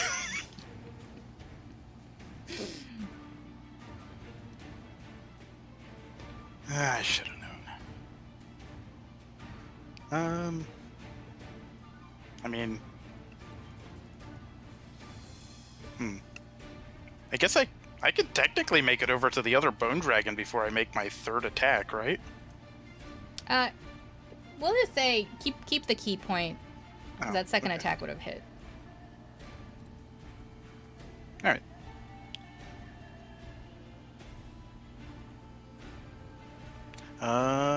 In that case, I'm just gonna go ahead and move over and run over to this one, but I'm not going to be attacking it yet because I don't really have any other attacks to make if I'm keeping that keep. Did Shiala just That's do it. more damage than multiple numbers of us? No, Like, Yes. Yeah. Callum and Sariel also helped. well, yeah, I guess, yeah. Although, I mean, I still did a lot of damage, don't get me wrong, but they helped a lot. Well, you know, like, a monk knows where on a skeleton to hit for maximum impact, you know what I mean? Yes. So, I don't Shiala have just to- knew where to go, what to hit. Yeah, I don't have all that fleshy stuff in the way to throw me off. Yeah, he's very good at beating bones.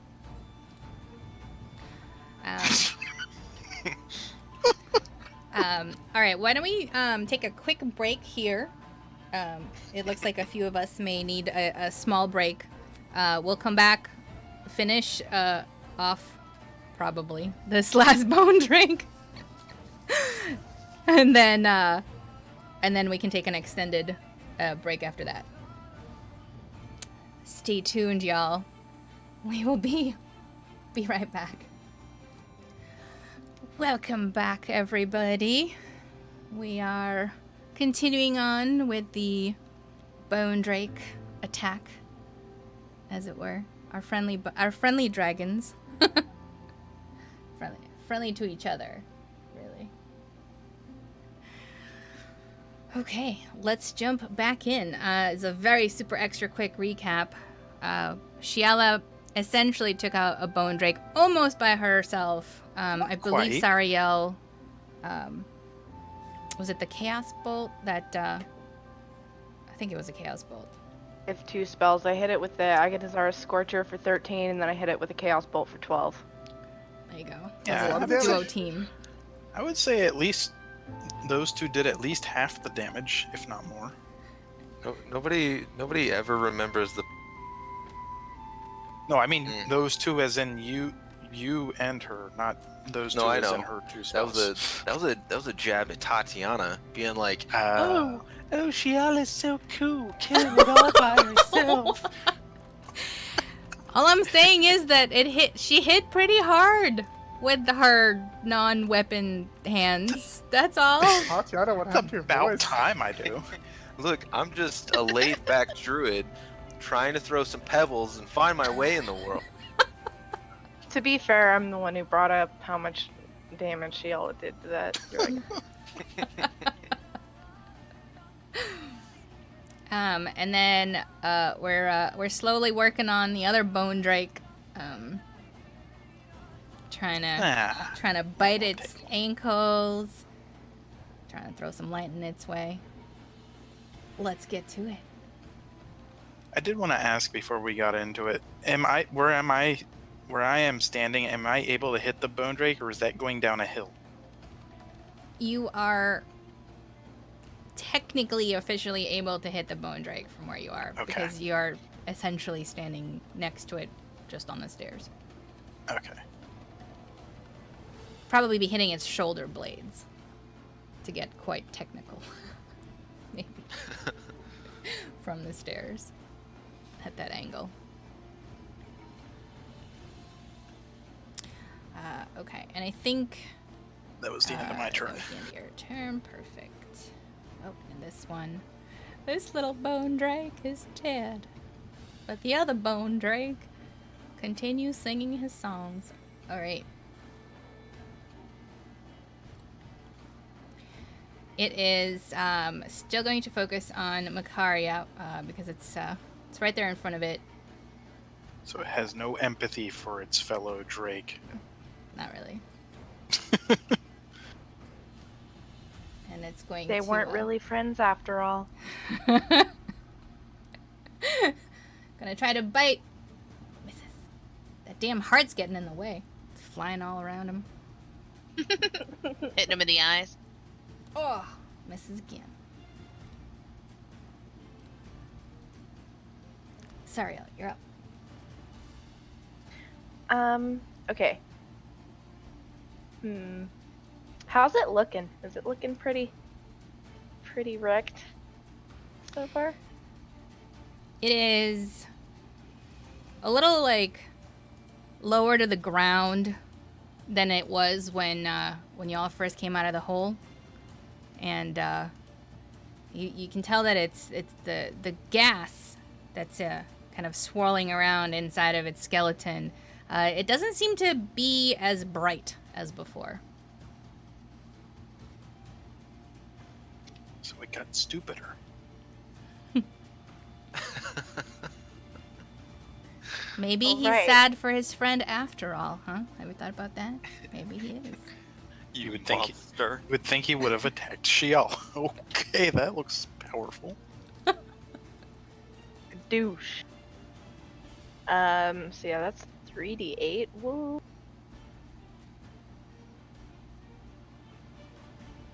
And I Holy crap. choose the type again.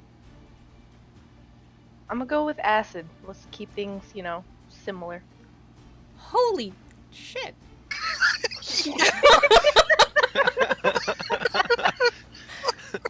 That was at level 1, by the way. Seriously, this crystal cavern, you guys need to make a home in it and, like, I'm down for that. hang around. No, we'd be confronted by the ghosts of our past like every day. No, that only happens the one time. And I'm sorry, what type did you say? Acid. Acid. So you hurl this this acid sphere at the bone drake, and it just splashes magnificently on top of its head, and then just like pours all the way down its body, and it lets out a shriek much similar to its bone drake friend earlier, and it turns and looks at you, but makes no other motion. And looks like some of that acid has loosened a few of its bones as well off its body. It's not dead yet. I just like scream at it, eat it!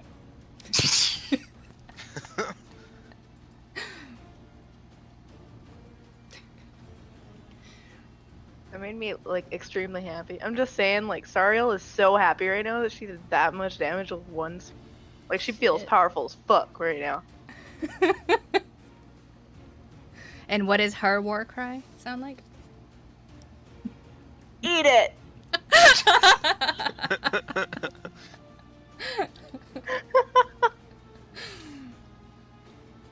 All right, Hawyn is going to continue holding on to that witch bolt and do some more lightning damage.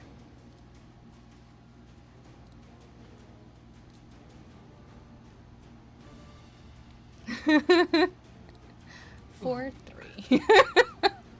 Hey, it's okay. Does she get extra damage from her spellcasting stat? Everything is included in her thing. She's got her very own character sheet. She's so special.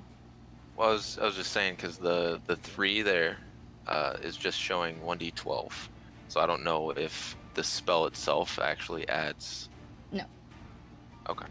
I think the spellcasting ability adds to the attack roll, not the damage roll. Yes, if you roll over the attack roll, if that's Like, what yeah, you meant. I have like a Callum. +6 to mine. She has a +7. Right. I meant the stat itself, and there are some spells that let you add it. There are some that don't. Oh, gotcha. I didn't Like know. my Chaos Bolt. Exactly. I didn't know Yeah. if which bolt was like that. Yeah, I think it's just a straight 1d12. Callum, you're up, and everyone, you can tell the bone drake is on its last bones. Wow. You're welcome. Can I take a psychic damage for that one? Oh shit! Whoa! Anyways. That's I'll- the funniest thing you said all night. Thanks. That'd be I told 16. you. Go for it. I told you, sometimes I say things and sometimes people laugh. So Callum will go 5, 10, and then he will use his action to throw his last pebble at the bone drake. And it sails right through its empty husk of a skeleton.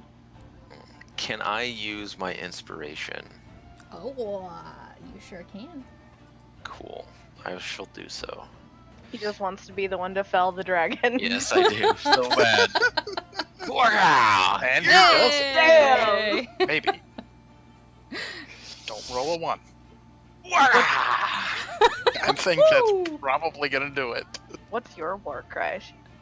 I don't know. That's all I got.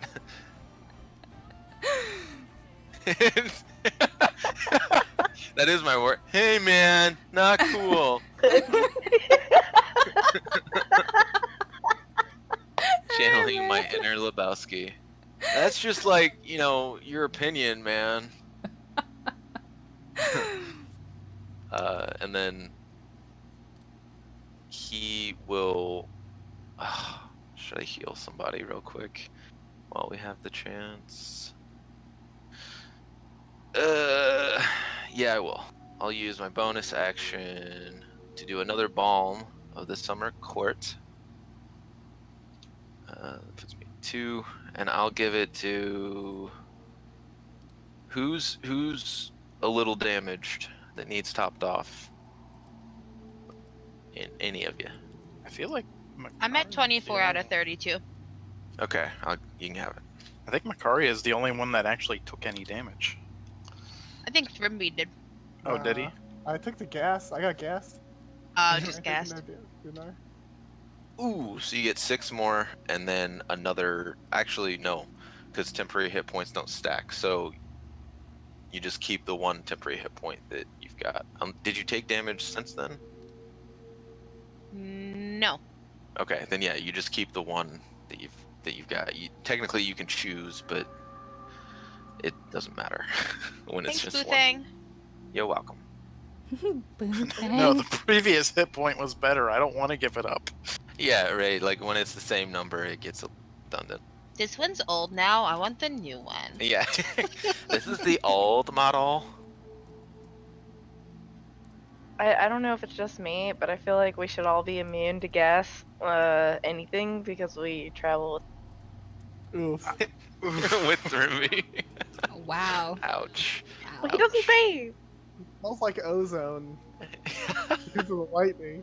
See? And also sweat. You said he smells really bad. Yeah. Ozone Okay. smells bad. Oh, Yeah. And well, I sweat. don't know what ozone smells like. I'm not an astronaut. Jesus. Rocket What science. does ozone smell? Wow, you type in what does ozone and Google auto completes smell like. So that's Nice. a very interesting. It says Dude, it totally does. the clean smell, in particular after a heavy thunderstorm, is caused by ozone. It's notably pungent and has a very sharp smell that is often described as similar to that of chlorine. And sweat. Oh, Chlorine doesn't smell that bad. what? Chlorine is terrible. It's so Have you strong. Have you ever had anything like electrical, anything like that, like sparks? Because I mean, that they give off the same smell. You ever smelled a spark before? I have not. Go build up some Contrary to static my name. electricity.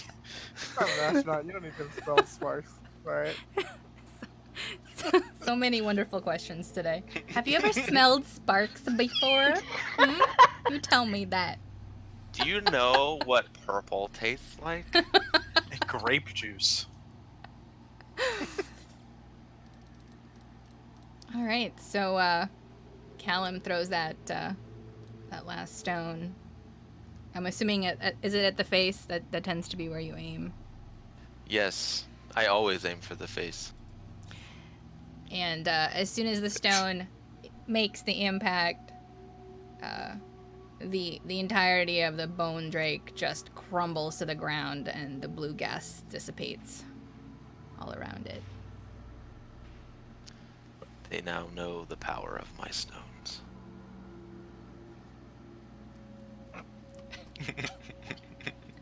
Can I have my tattoo back?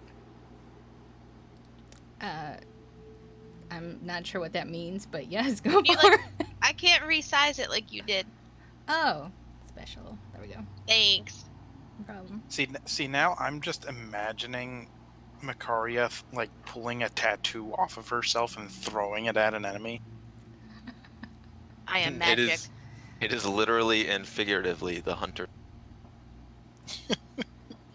It is, every hunter's mark is different. But I believe, does it, when the creature that you have it on dies, does it still hang around? Let's see. What does it do? What does hunter marks do? Well, if another enemy is nearby, you can use your bonus action to. But I think when they die and nobody else is, just kind of fade. Yeah, so Makari, I mean, if you wanted to put it on one of your party members, you could, but otherwise, I think it just goes away. Oh yeah, no, I'm sorry. I thought you just wanted me to carry it around so we didn't have to keep putting it off and on the Oh. screen. Oh no, it's fine. Okay, cool. It's a quick click and drag. Could make it like the dancing lights thing. Just let her control it. So, yeah, she's got control. Oh, okay. So, as you all finish off these bone drakes, you all become aware of more blue light coming from down the path. And it feels like almost for the first time you notice the blue tower that everyone has so famously been talking about. And it's sort of shimmering in and out of existence, it almost looks like. It's not quite transparent. It's not that you can quite see through it, but it almost looks like you're looking through some sort of portal, and it's got blue crystals and clear crystals on the outside of it, sort of making up what it's made of. But the crystals themselves also look like they're shifting in and out of position, almost as if they're more like a liquid outer shell on the tower. And the shape of it is pretty phallic, we're not gonna lie. But it's also kind of shifting in and out of existence with a much like more solid base on as you kind of walk closer to it, whereas when you look up towards the sky, the tower seems to almost like fade into nothingness. And there's a similar large stairwell that leads up to it. And as you get closer, Hawyn points and sort of opens her arms wide. And she says, "Here it is."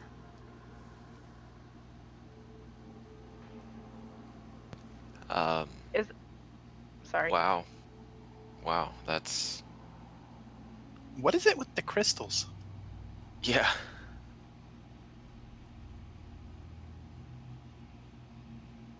Sariel looks like she's taking physical damage of some sort, and she just like, is that where Astari is? Can we go now? I need to get to Astari, like right. Thrimby's like, well, let's go scale that tower. Hope it doesn't disappear beneath our feet.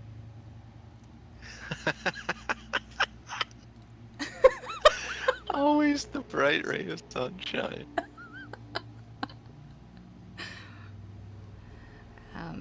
Hawyn looks at Asariel and she says, I'm not sure if he's in there. I think the crystal that I have is actually preventing me from walking inside.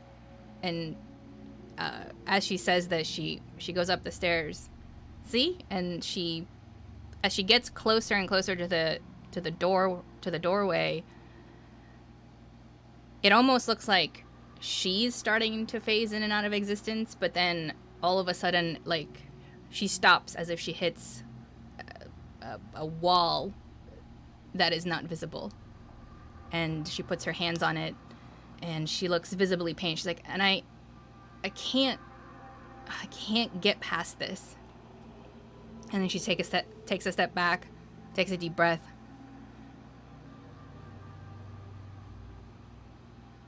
I'm not letting go of this crystal. So I think I'll have to wait for you here. But I know there's something in there. There's gotta be a way to turn this barrier off, to maybe find a scroll that tells us more about these crystals. I know the answer is in there. Well, I don't know. Looks dangerous. Don't wait too long. See ya.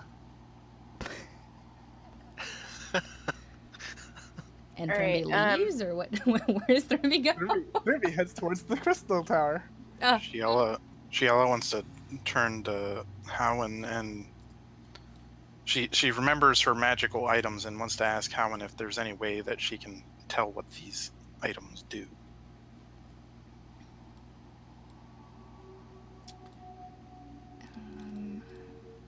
Her ring and her cloak.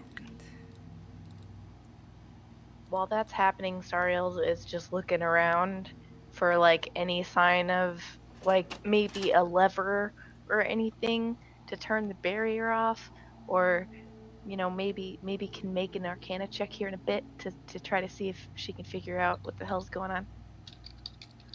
can you do an investigation check for me, please? And Shiala, when you ask Hawyn about the items, she looks at you and it looks like she thinks for a moment and says, I think Pasha can help you identify them. Oh. Okay. I'm not a bard, she says, and kind of semi-apologetically. I just thought you were a wizard of some sort. Storm Sorcerer, as a matter of fact. Shiala just shrugs because it's the same difference to her. She doesn't know Fair. these odd classifications. There. She just hits things with her fists. Sariel is also a wizard to her. Also fair. I'm just gonna take that as a compliment. She thinks I worked hard for what I do. Aww. She works hard for the spells. So hard for the fire bolts. No, I don't know.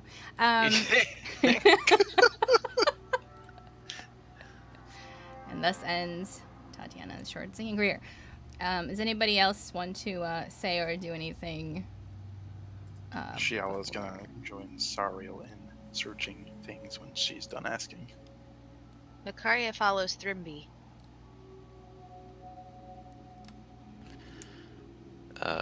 Callum walks up to Hawyn. I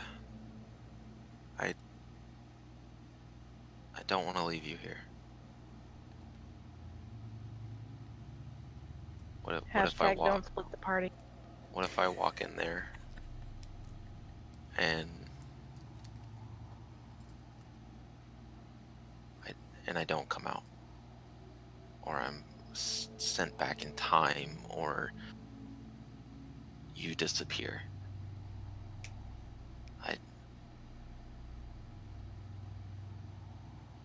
It's been too long.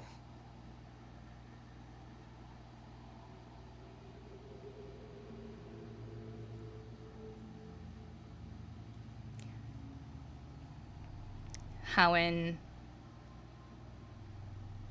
moves closer.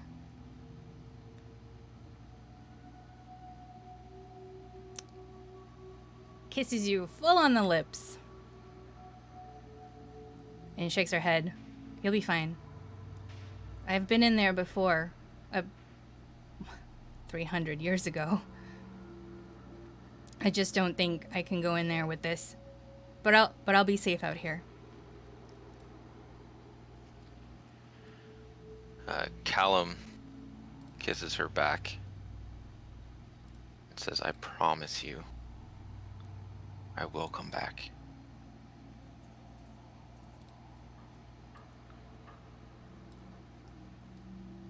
And he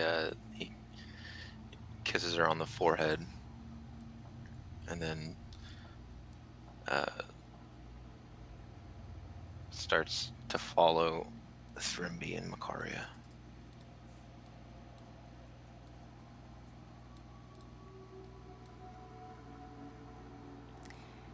Shiala and Sariel, you don't notice any sort of Shella don't notice shit. mechanism. It is a little hard to determine what is actually what you're actually looking at, basically, because things are kind of so fluid. The only thing that appears to be fairly stationary is where the entrance is, the doorway. Shiala is looking at a stick that she thought was a lever.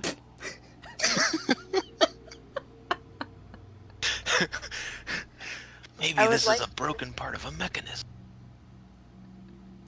Sorry. No, you're good. I was being dumb. Go ahead. I would like to summon my mage hand and try to like just have it walk across the ground and try to pass through the barrier and see what happens. Did you just turn your mage hand into thing? Yes. Totally thinking Adam's family. Just less emotional attachment to the hand. Man, Evan, you're getting good with those images. Hell yeah. For those of you that aren't seeing this in our Discord, the GIF game that Evan has is strong. Let me see. So the mage hand. So you have to. I'm just saying things out loud. Do you have to see the hand, correct? Right. Yes. Make it. And it vanishes if it's ever more than 30 feet away from you, or as I understand, correct me if I'm wrong, but if something enters a different plane of existence, it will disappear. So like a different time or a different, like ethereal plane versus real plane, you know. I mean, it doesn't say that, but I think that makes sense. No, I'm saying like that's how spells work in this world as far as I understand, right? Yeah. So that's why I'm trying it with this. And you're moving the hand. Are you moving it through? Because you said through the barrier. What barrier? Are you talking about, like the doorway, or just like are you trying to just move around the general space where the tower is? I'm just trying to like walk toward the door, you know, with the hand and see what happens. Okay, and it's sort of like in front of you. Yeah. Okay, Thrimby, do you as you're going up, do you wait for the mage hand to sort of go in front of you, or do you step out first? I do not wait at all. That would be a very un-Thrimby-like thing to do. So Thrimby, you walk there. Makaria, do you wait for the mage hand, or do you follow Thrimby first as well through with him? I'm like a little bit behind Frimby, so I don't know like where the mage hand is in relation to that, but I just keep walking as Thrimby's walking. Like I don't even pay any attention to the mage. Okay. And Shiela, what are you doing as well at this point? Well, now that Shiala is done looking at the stick that she thought was a lever, she is going to be watching the mage hand and just kind of stick with Sariel. So if Sariel moves ahead, she will move ahead with her.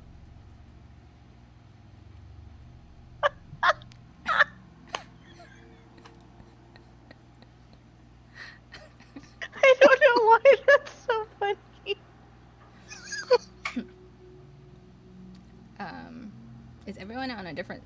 Should be on the tower screen. Tower screen. Screen of Yep. tower. The magical dildo, if you will. It's so hard. I feel like without. Oh shit! I said it. I said it. I'll say it's difficult for towers not to be phallic, but yes, that's a thing. Okay, so Thrimby, you walk through the doorway and immediately disappear from view of the others. As does the mage hand, as does Makaria. The rest of you, as this happens, do you do anything? I'm sorry, I didn't quite catch that. I was still laughing. You said the mage hand walks through it. Or I guess floats through, right? 'Cause Oh, I was having it walk across the ground. okay, so yeah, so it's walking through. Okay, so does it like disappear, or do I see it still? It Once like, disappears. goes You don't. through the... You don't see Okay. it. Everything just looks like it did before they all stepped through. All right, and so like basically all the rest of the people that went through it disappeared. Correct. All right, I just look at Shiala and I just shrug and I just run into the barrier. Shiala runs with her. And that's a wrap. We're all dead. Before Callum walks through and he sees the other people kind of walking through and disappearing, he stops just short and kind of looks back at Hawyn and then looks forward and walks through.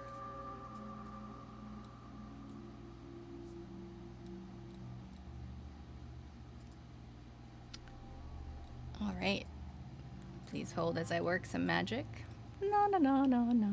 Wait, what's the God, what's that music? Is it Jeopardy?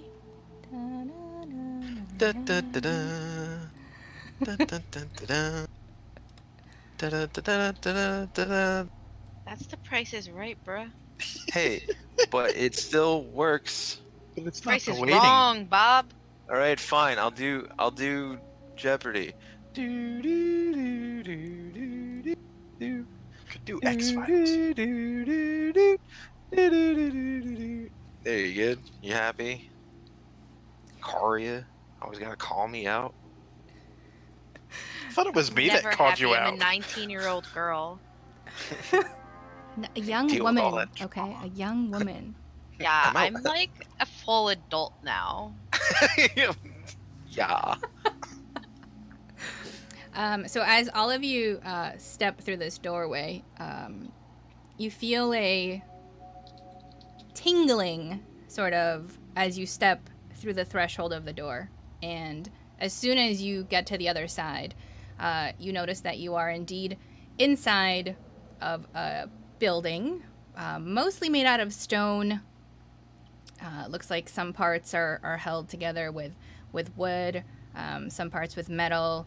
Looks kind of like just like an ordinary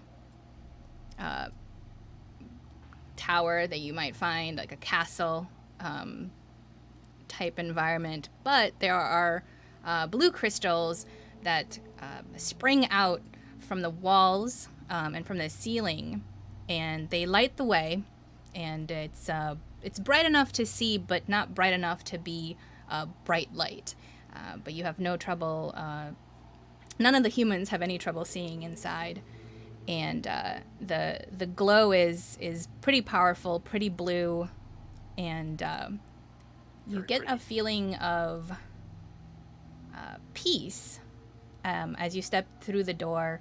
The tingling is, dare one say, pleasurable, and but as you step and you start walking down this front entrance, this corridor, you start to hear some interesting noises. And it sounds like someone is carrying something.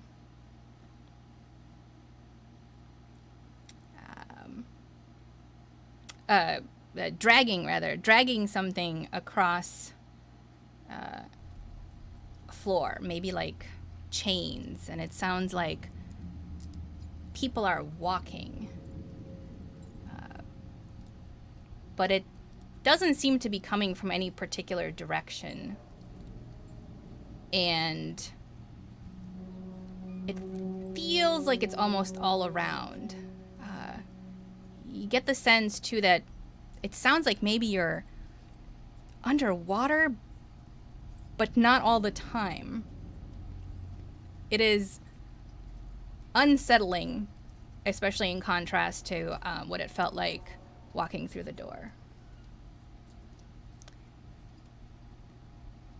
And as you walk through the entrance as well, you see stairs that lead up to another corridor.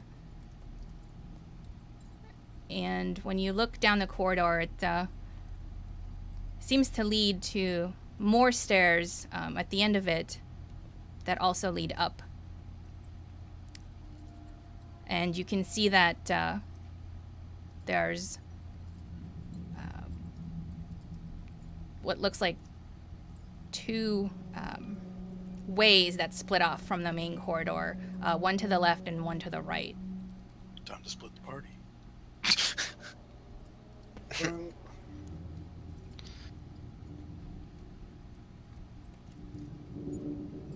All right. I say we just explore one of them fully with everyone at the same time. Yeah. Y'all moves up to the front, and I'm okay with that. Yeah, lead the way, Thrimbo.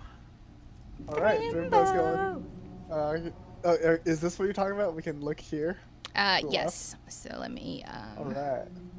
Giala also looks the other direction, but is following Thrimby.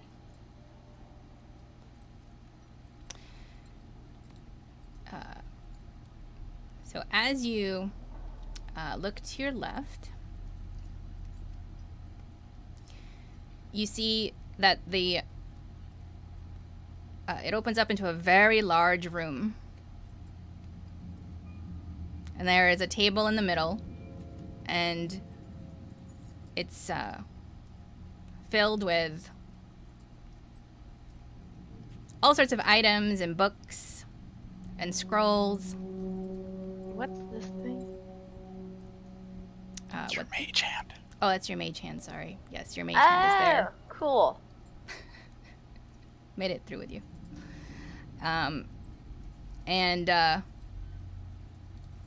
You can also see that there's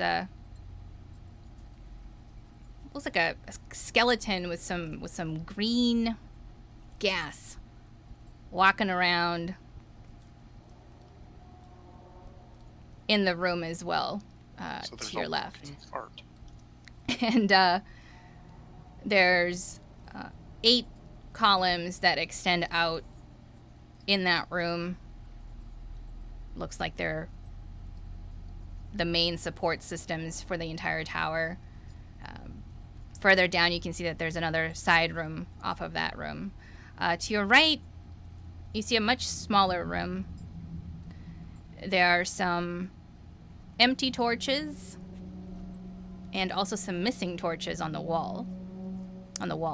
And there's a bench, just a simple wooden bench up against one of the walls, and a bookcase next to it as well. I'd like to go search the bookcase.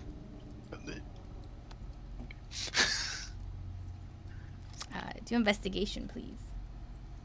Giala's gonna walk in there with her. Just because it's a smaller room, might as well get it first. I like books. So there's several books in there. look like. I'm allowed to like them maybe- through. Sorry. What's that? Oh, I was responding to through. He said books are for wizards. I was like, I'm allowed to like them. Damn it. Shiala's gonna examine the missing torches, just to see if there's anything, or missing torch holders, to see if there's any sort of mechanism in them. Should I do investigation? Yes, you can do that investigation. And then Sariel. Sariel, there's a few books in there. It looks like some sort of like a set of appears to be like encyclopedias on the history of the world. There's also another book that stands out. Looks like it's talks about the 2 moons of the world and their cycles in great detail. There's another book. Looks like it's in Elvish, describing in detail all sorts of wizard spells. And lastly, in a very flamboyant cover, there is a book. Looks like it's a steamy romance. It's written in Halfling by the very famous author Fluya Roundbottom.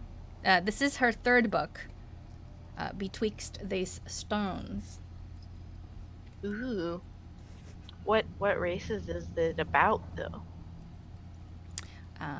Do you speak Halfling? No. Thrimby speaks halfling and reads halfling. So, Sariel, you can't tell, but you recognize that it's Halfling. You've seen the words enough before. All right. If someone else in the party wanted to check out the book, they would know.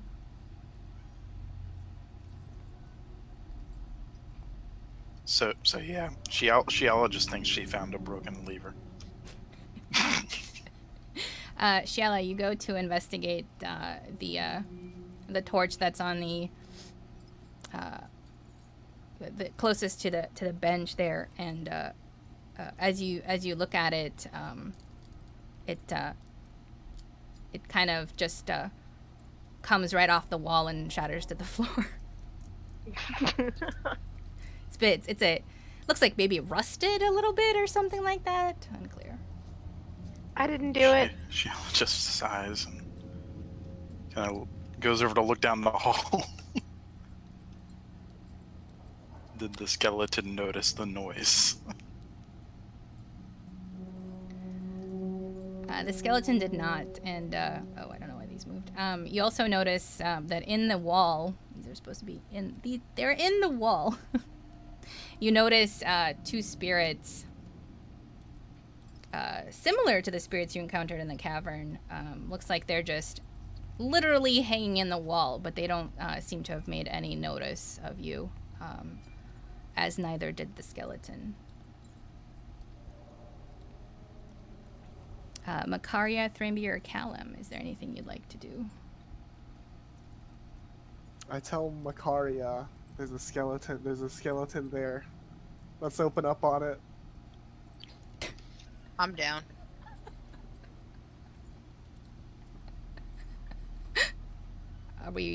You're saying like roll initiative opening up on it? Oh yeah. We get some sort of surprise round for Does he? this. Does he say this loud enough for everybody to hear? Yeah. Well, not for the Okay. skeleton to hear. Not for the skeleton to hear. Okay. I just like kind of chime in, and I'm like, what if it's a friendly skeleton? There are no friendly skeletons. I was about to say, They're Thrimby godless doesn't believe in abomination. that. That's right. All right. Be wary, quiet. You I hungry, mean, silly man. He has a point. Undead are usually evil. So you're sneaking up on it? Is that what you're saying? Or do you just charge in? I'm asking Makaria to sneak up on it. Oh. Oh. I thought we were rolling initiative. I'm sorry.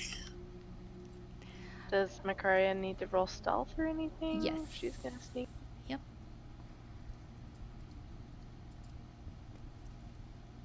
Okay, cool. I was curious to how that worked. Slit its throat. Slit its Play that. spine. Sneaky Play that Mission McSneakerson. Impossible. Mission Impossible theme. So Makaria, you have of course, the columns.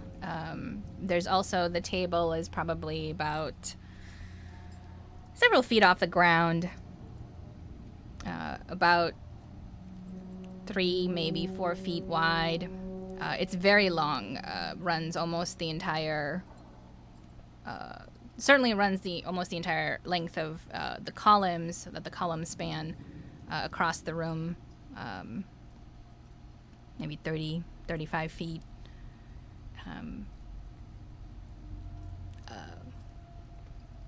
And that's about all in the room that could give you at least quote unquote solid cover. Unquote. Oh, I just realized that I could help, but I'd have to roll stealth too. But are these other things over here on the right wall? They're like in the room, yes? Yes, they look like they're coming out like halfway from the wall, like they're chilling in the wall. So I can't really go that way because you're gonna blow my stealth. Like what?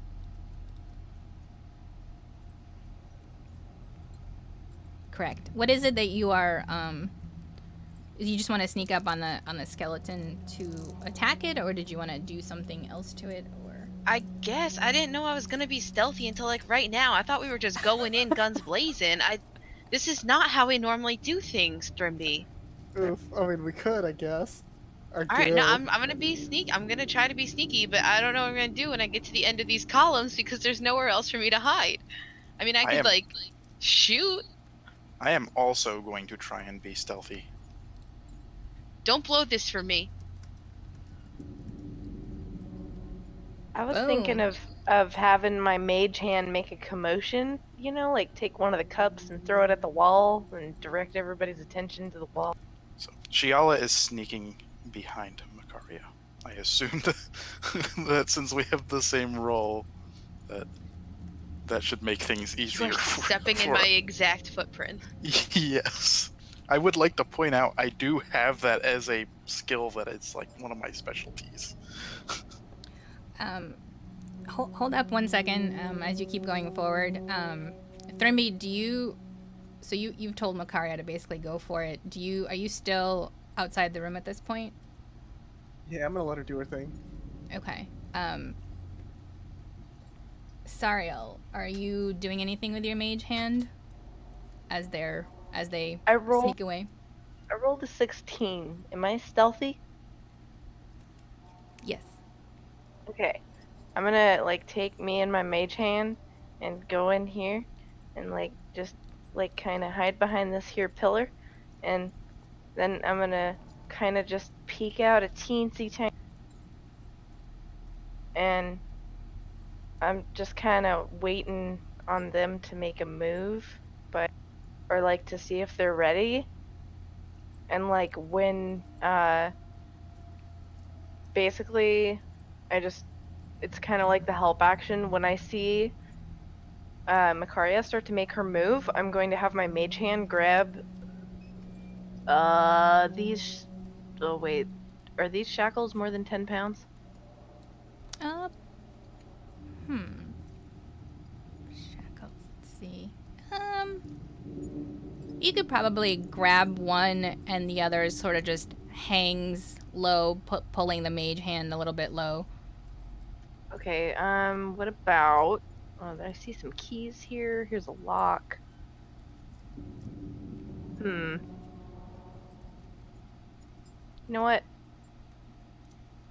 I just want something that'll make noise. I guess I'll pick up one of these locks. And then I'll throw it at this wall. And then basically, like, dismiss my mage hand, or after it throws it, I just make it kind of back up, so it's kind of like in this area. Yeah, basically, sorry, it took me a while to get my thoughts together. So when Macaria makes her move, I'm going to have my mage hand throw this lock at this wall and just kind of duck behind the table.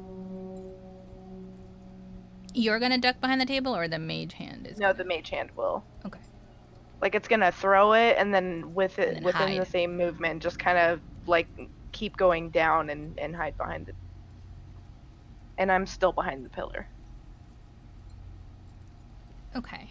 Callum, is there anything you'd like to do? Callum will notice that all of this is about to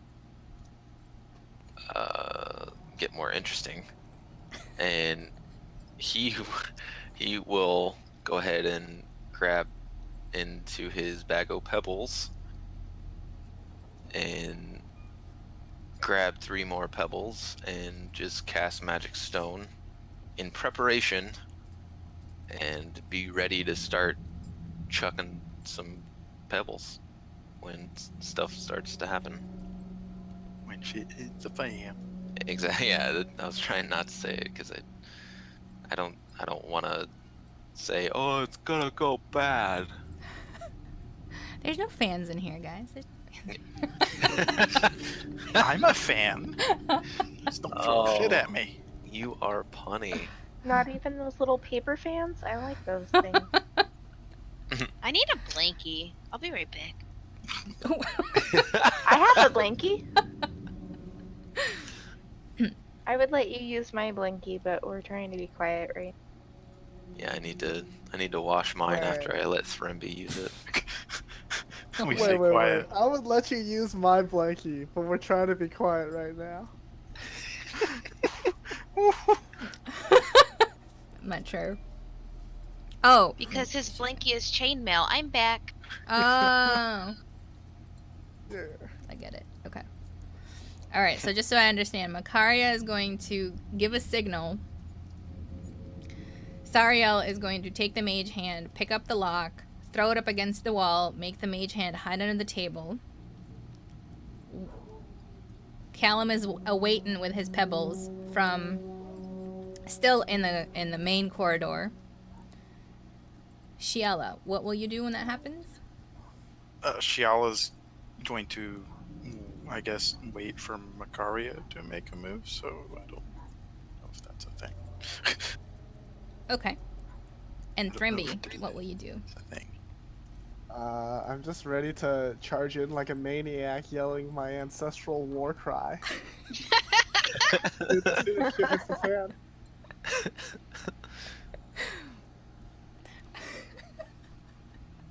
Well, good thing Thrimby is going first. Am I? Shoot on me. I guess I do. I guess I do nothing because I want the plan is for other people to.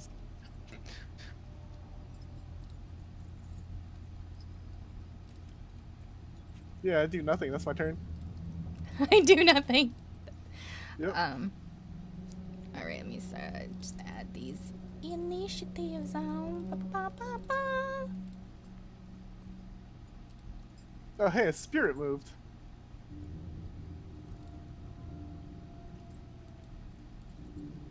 Okay. Okay, so Makaria gives the signal. Mage hand activates. Lock is thrown. Doing a clatter. It's my clatter. Wow. Oh. Hey. I definitely would have been distracted. Ka-chink! Did the ghost all Yep. spring to action to see what was the matter?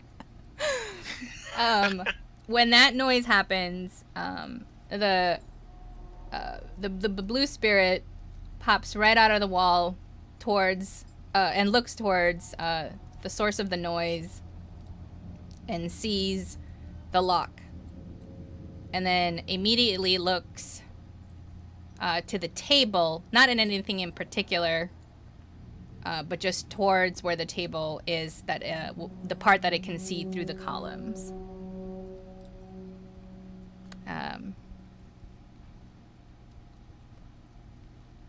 The other spirit half turns just in the wall to look towards the source of the noise as well. And the skeleton stops moving, kind of ends up at the corner of this column up here. And just stops moving. Doesn't actually look in any particular direction. Now, does the skeleton have a weapon in its hand or anything? Not that you can see.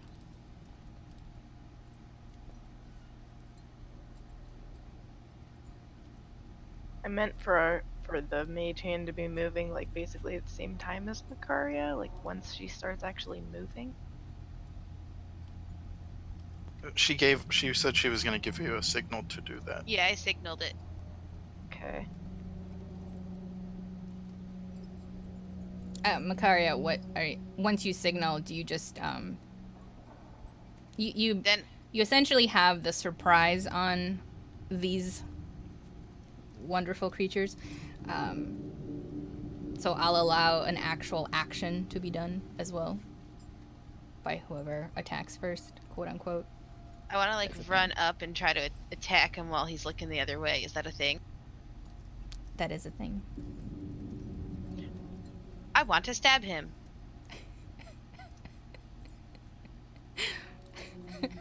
I love how matter of fact she is. So great. Is that it?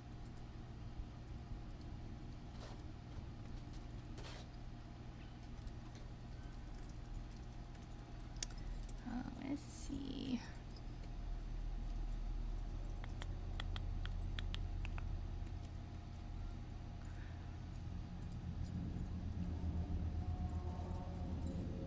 Okay.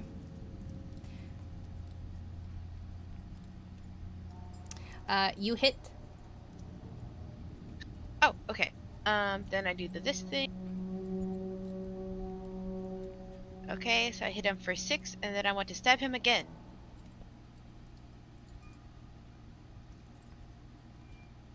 Oof. Hits again. For 9. So 15 altogether. Dang.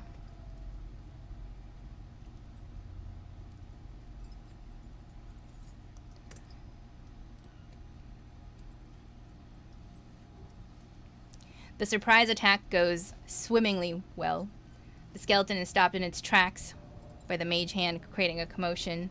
Macaria is able to run up to it and essentially do what the skeleton would call crit on it. Because it didn't know what was coming, didn't have a chance to protect itself. And now it is Trimby's turn.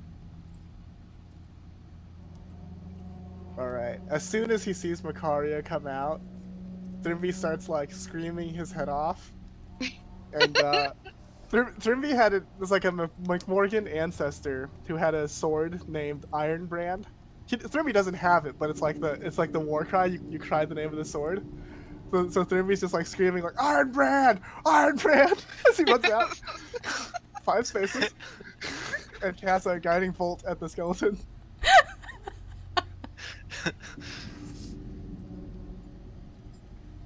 Oof. Misses. Is that a hit? Alright, and Trimby also casts Spiritual Weapon at it.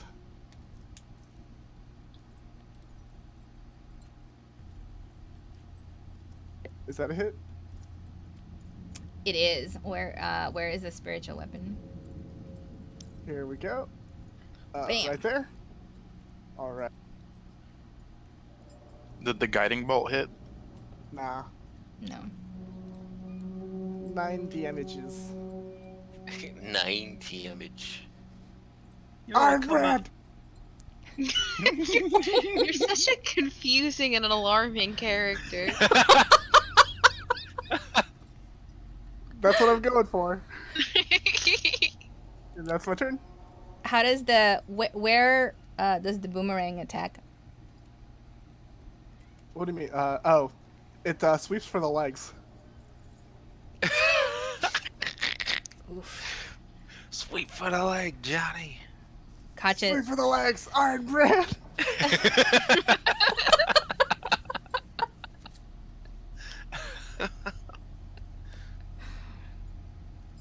Skeleton is caught unawares. Tries to unsuccessfully jump around the boomerang. By the time it sees it, takes a little bit of damage. A Yeah. little bit. When that happens, can Makaria whisper Iron Brand to the skeleton? Of course. This is now our group's name. The Iron Brands. When you finish him, just like go up to the corpse and just like whisper, "Hey, motherfucker, Iron Brand." Oh, I was already planning on. I mean, not the motherfucker part. That seems crude. But Aw. yeah, I was totally planning on it. I kind of envision it as like a red wedding kind of thing. You just walk up and like put your hand on its shoulder. It's like Iron Brand sends its regards, and then stab it. Oh man. Is that one word or two? One word. One word. Iron Brand. Right on.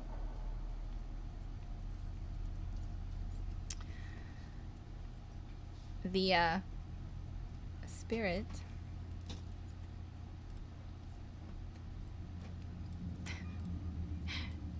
wants to do what it does best, and that's touch somebody with love. I'm just kidding. Touching it with death. Let's see if it can. The bad touch.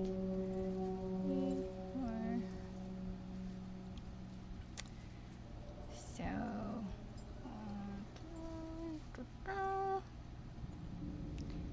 It comes right here, close to Makaria. Is Nita say is in the bag or is she out? She's in the backpack.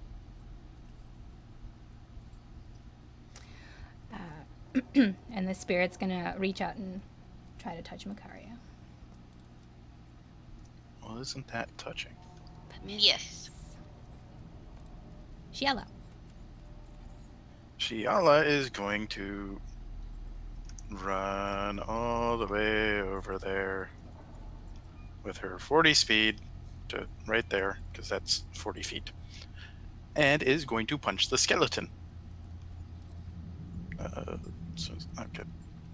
She is going to punch it, hopefully very hard. She had some good practice before. Or not. Ah, misses. So It got those- used to the big bones. That's all. It's because you didn't whisper Iron Brand. It's not in her character to whisper Iron Brand. She is not very silly, even when it's a good thing.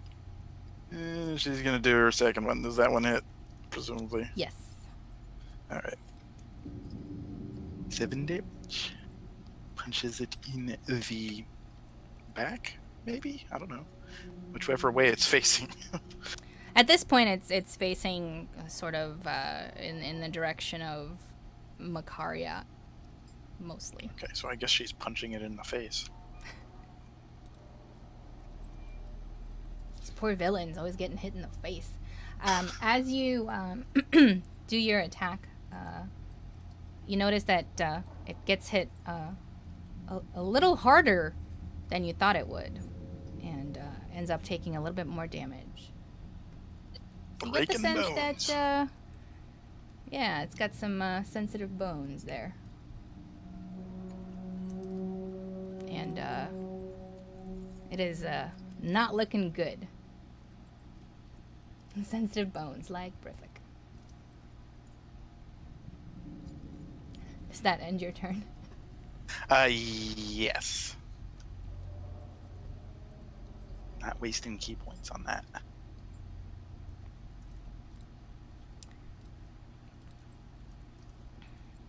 Then I learn it's the actual boss of the place. The skeleton turns its sights on you, and it tries to devour you. That's just not nice. Tries to rip the very life force out. So, Con save. con save, please. DC Ew. 13. I was gonna say, not even gonna hire dinner first. Damn. What was that? Yeah, Dirty no. joke. Not even gonna buy her dinner first. Just going straight for that devour. Damn. Jeez. 3d6 damage. 3d6. 3d6 necrotic damage, and you also gain 1 point of exhaustion. I don't know what that means. 1 second. You will have disadvantage on ability checks. Oh. And Roll 3 ones. Or not. oof. Oof. The skeleton also slept in the cavern earlier and drank whatever you were drinking. There goes half my life.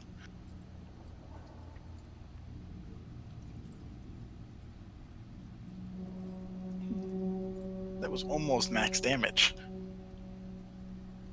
Like 4 points off.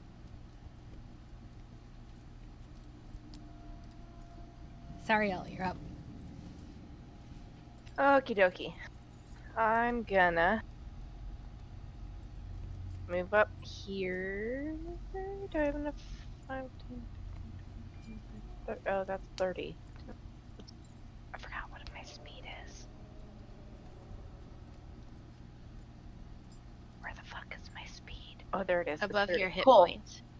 Alright, so I can see all them from this square, right? Hopefully? Like this dude and this dude? Yes. Okay, cool. I'm gonna cast Sacred Flame, and I'm gonna spend a sorcery point to do Twin Spell. That it works on cantrips, right? I don't see anything that says it doesn't.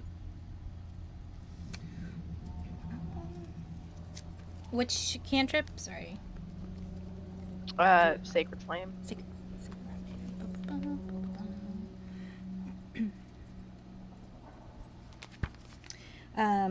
Yes, you can, and it only it's only one sorcery point if the spell's a cantrip. Right. Yeah. It's also only one if it's a level 1. It's pretty cool. Right. You know what? I'm gonna change my mind, and I'm gonna do Chromatic Orb instead, with the twin thingy, and do the ghosty and the skeleton dude. Good old chromatic. Alright, that hits both of them, right? Chromatic orb. It does. And you did a twin spell, correct? Yeah. Alright, that's 14 damage to both. And that's gonna be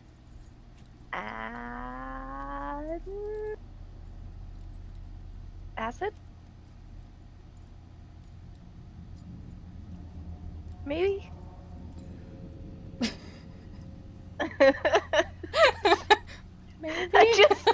I think last time we fought undead, you said they were resistant to fire for some reason. Which I always thought fire works well on undead, so I don't remember. I thought it was that one specifically for some reason. Oh, well, I'm just gonna choose acid and see what happens, I guess. I would say it depends on how much flesh is still on the undead. If that's a visual help. Well, shit. Should I choose lightning instead? What do I do, guys? Oh yeah, choose lightning. Choose lightning. Yeah. Thrimby gives you 2 bolts up. Alright. I guess I'll choose lightning. I guess that's, he could say that within 3 words, right? That works. Yeah. 10 bolts out of 10 wood lightning again. That's like the hardest I've ever heard Squid sound. Just like, yeah. So tough. Thrimby bringing out the thug.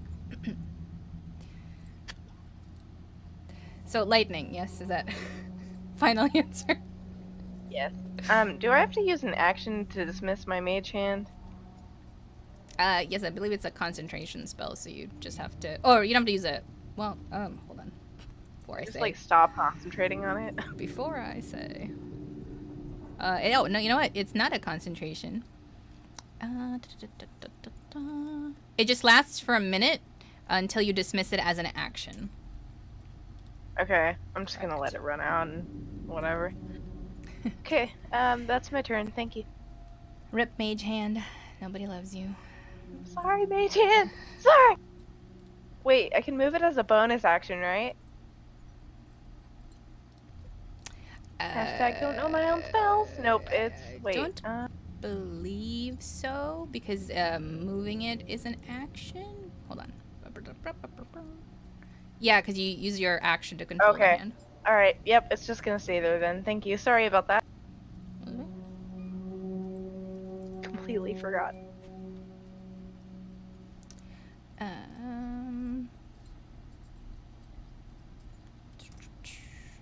Sorry, 1 second.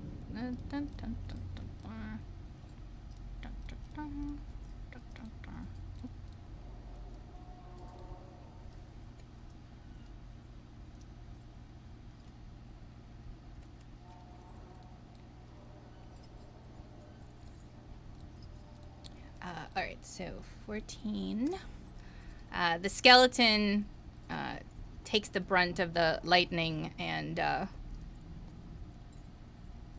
you can tell that it's kind of shambling sideways now a little bit. It got hit pretty hard. The spirit doesn't seem to have taken as much lightning sparks as you are hoping for, but it shimmered a little bit as the lightning went through it. Makaria, you're up. Oh wait, so it didn't take damage? I'm sorry. I was typing. It took half damage. Oh, okay. Which one? This one? Yeah, the spirit. Okay, but this one took full damage? Yes. Okay, thank you. Sorry about that. I tried to stab Green Skeleton Man. Green skeleton man. That hits. Yes. Okay, hold it. That plus 15 damage. Takes it out. Yes. Tell us how you finish it off. I take my short sword and I stab him like right through where his heart should be, and it gets stuck on something, and I start wiggling my sword really quick to try to get it out, and he just kind of like falls apart bit by bit. Epic. I look disgusted. That felt like when you get caught in a spider's web, you accidentally kill the spider because you're just trying to get the webbing off you. You're like, oh, ew, ew, ew. I actually shuddered. Can I Not still like use my flight. second attack on Invisiboy? Yes. I stab him. Invisiboy. Oh, it did not go well. You were so grossed out by the first attack. Stabbing ghosts is hard, y'all. So you tried to attack the spirit, but a few of the bones that got caught on your sword, as you kind of pulled it out, flew off of that sword and onto your other sword as you went to attack the spirit, which kind of just muddled everything up, and the spirit was able to just move and shift around your sword. It's As cool. you did Nobody that. saw that. It's cool. It's fine. It's not like I'm the focal point of this whole fight right now. Nobody saw. Nobody was watching. Not at all. That's right. We didn't see a thing. At least I didn't fall down or something. That would have been way worse.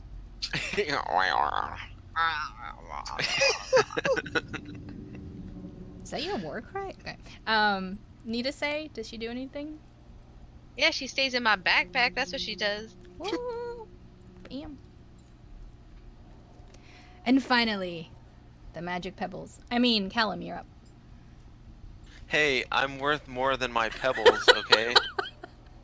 If his Damn. pebbles hit this ghost, does it fly through the ghost and hit me? No, they're magic. Yeah, Depends on the dice, Okay. I guess, really. they're magic stones. Alright, so I'm here. I am going to walk up a bit. 5, 10, 15, yeah, 20. And then I saw Shiala get hit pretty bad.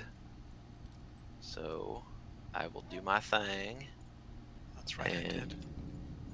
I will heal Shiala with a healing word at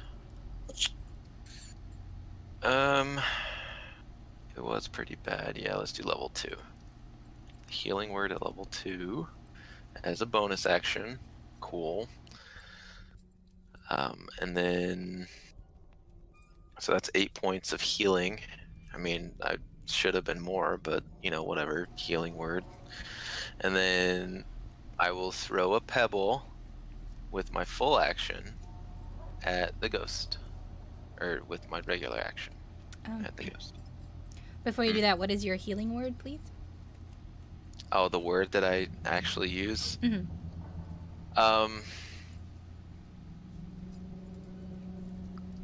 You got this, I guess, and I give him finger guns. I don't know. Not quite a word. Oh, sorry. Sorry. Let me think of one word. God.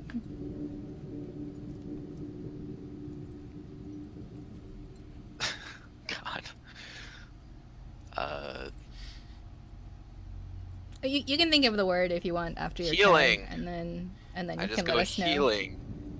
I just yell healing. Healing! Just Oh my god! just in the At least it's in the not common Iron Brand. tongue, or Yeah, it's in the comic. No, hold on. Let me look at the languages. It's in Sylvan. I understand, Sylvan. I yell healing in Sylvan. Why does your voice crack every time you say it? I'm doing it on purpose. It's for comedic effect. Mm-hmm. Good cover. And then I throw out my magic stones. Alright, I'm gonna throw one. Yeah. At this guy. At this guy right here. I sees him attacking my boys. I'm like, it's not good. Do it one of these. Do it one Okay. of these right here. We got to do something about this. So I'm like, let's go. All right. And then that's my turn. a word for healing in Sylvan, if I may offer some suggestions, could be something like slanu or lehis or snasu. Oh, I like that one. What was it, Snasu? I'm gonna go with that one. Snasu. Hey, come over here. You're getting healed. Snasu. Got it. This is so good. All right, so that's your healing word now. Just Yep. Snasu. Get up on your feet, boyo. we apologize to all Sylvan speakers in the audience for butchering your language. Fun fact, Nasu in my language means nose, so something about that. Because you breathe in the healing. Yeah. There you go. That's what it is. What does it smell like? The healing? Yeah, we have to breathe it in. I would say that's dependent on whoever casts it. Much like the Hunter's Mark, right? That's different. I'll get back to you on that one. Oddly enough, psionics in like 3.5 actually had all of that as a thing that you had to determine. Like how it felt and smelled and looked. Yeah, that is pretty cool. All right. The other spirit is going to come out of its little wall hiding place. And it's gonna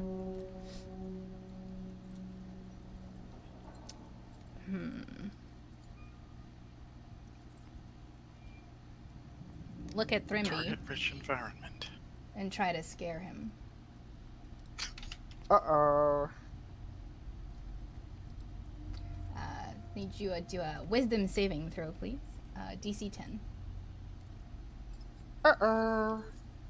I have to admit, it's hard to imagine Thrimby being scared. Right? Plus, he's all like, That's true. "Shh, I got these spirits, what?" He's also screaming right now at the top of his lungs. Iron Brand! Iron Brand! Which throws, of course, throws the spirit off a little bit. But it is also why the spirit looked at him, because he was screaming loudly, "Iron Brand." So it all makes And sense. and the spirit's like, he's wielding a hammer. What is he saying? Like, what? And Thrimby, you're up. Right. I use my bonus action to tap my boomerang.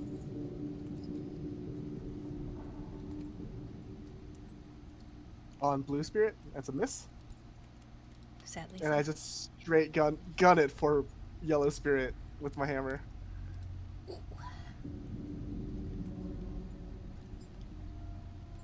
Iron Brand! That's it. Yeah! That's my turn. And it feels the full wrath of your magical warhammer of 3 points. Yeah.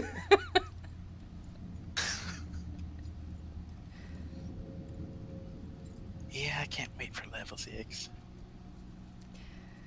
Other spirit, totally still into withering, touching Makaria. But misses. Miss me, now you gotta kiss me. He was trying. Psh, this girl ain't easy. It's fair. It's fair.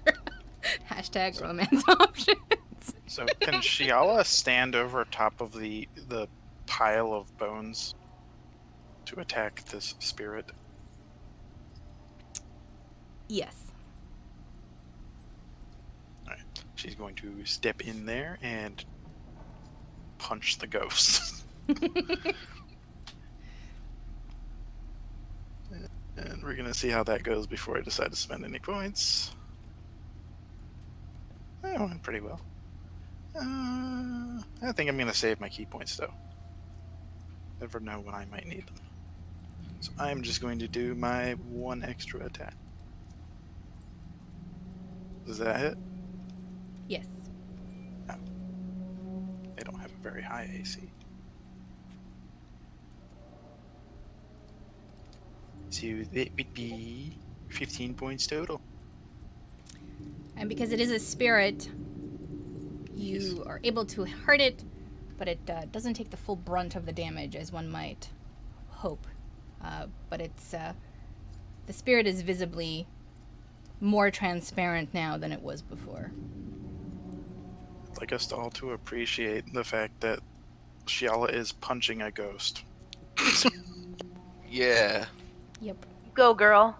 Get out of here, Satan. It's more like, you know, it's the gust of wind, that the Thought that power counts. of her, you know, of her fist Like I said, wait for level 6. wisps around, you know, the ghost particles. That's why it doesn't do full damage, you know, but it does, you know, disperse the cohesiveness of the ghost, as it It were. splashes through the ectoplasm. Who you gonna call? She-Allah. Does that end your turn? Badass. Yes, it does. Hold on. Rearranging ghost DNA, pretty badass, man. I need to roll something real quick. Yep, that's 2 points of psychic damage. Okay. Should really be healing yourself. What are you, like 16 points now? Down? That's rough. Sariel, you're up. Oh, right. So I'm gonna cast Sacred Flame at this bastard. Hold please. How do I cast ranged spell? That thing? Is that? Wait, that's the damage. No, that works. Yeah. It's got the DC as well. Mm-hmm. Well, it DC says 14. Yeah, you don't roll. The ghost rolls. Yeah. Oh, I didn't. I was. Yep. I got this confused with a different spell. Don't mind me. Welcome to my life, girl. I spent my whole life confused on here. Well, Oh no. you showed that green skeleton man though. And is this for the blue spirit or the yellow spirit? The blue spirit. Blue spirit. And it's radiant damage.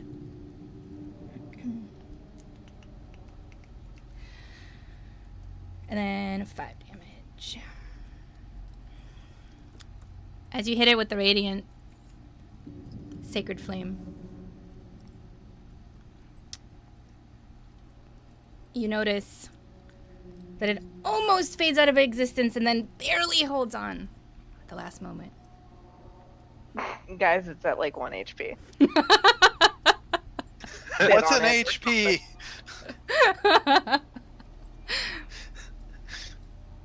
Makaria, you're up. I will stab it. Stab at the ghost. Does that hit? Yes.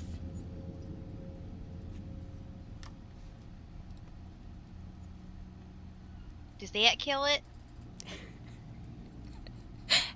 Yes. Can you tell us how you finish it off?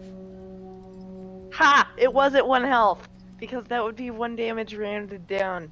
Ah ha ha ha! Sorry, I was right. Yeah. No, she just forgot to remove the damage reduction. Or whatever. I take my short sword and I try to slice straight down its skull, but I kind of do that and then stumble through it as it dies and fades. I love it. I regain my balance though, look totally cool, and keep on moving as if I was meant to do that to go over to the other one and use my second attack.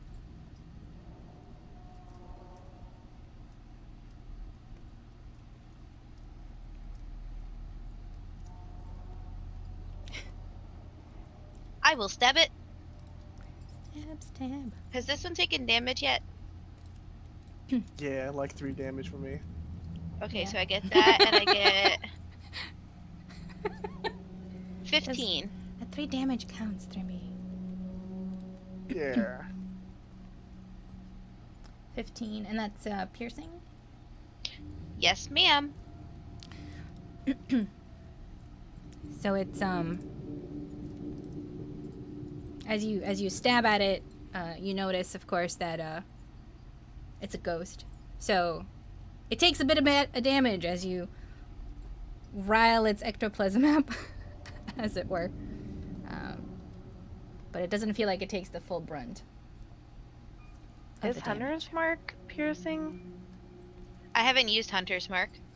Oh, what's your extra D8? Colossus. Oh, I didn't use it that's on the right. first one because I thought that he was low enough that he wouldn't need it, so I used it on the second one. Question still stands though. Actually, I think, isn't Colossus Slayer once per long rest? Let's, 1 second. Wait, what? I don't think it like depletes. You just are able It's to once use it per on turn. anything that's. Yeah, Oh, I once think per it's just turn. use missing it. health. Yeah. I can't use it on all of my attacks. I can do it once per turn, though. Hunter's Mark can apply to all of my attacks as long as they're on the one with Hunter. Gotcha. I knew there was like a once per stipulation. I just couldn't remember what it was. Yep.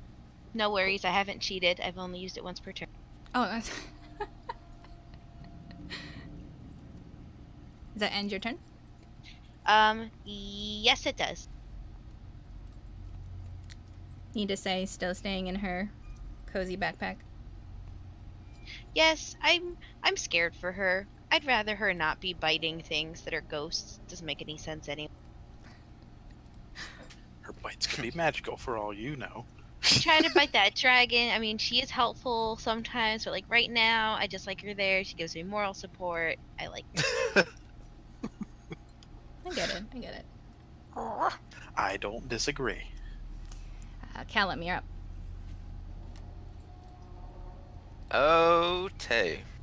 So, I think Callum will.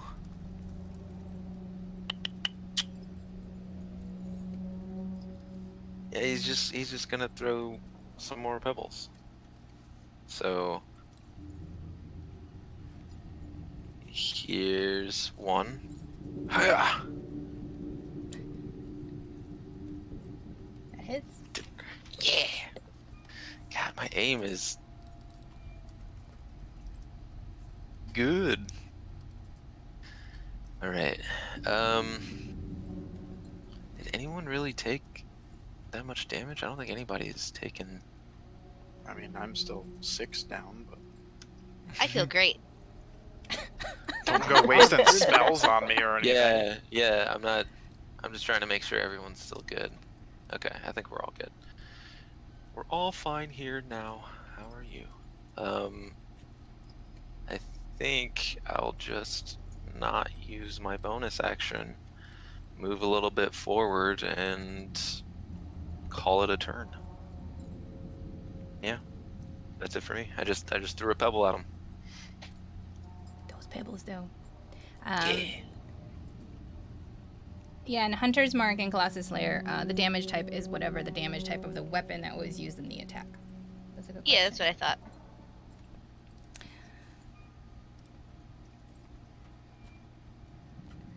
The spirit looks like a pastel yellow at this point. Decides to withering touch Thrimby. Aw, yeah. It's trying to spread the necrotic love, you know, everywhere. But misses. Yeah.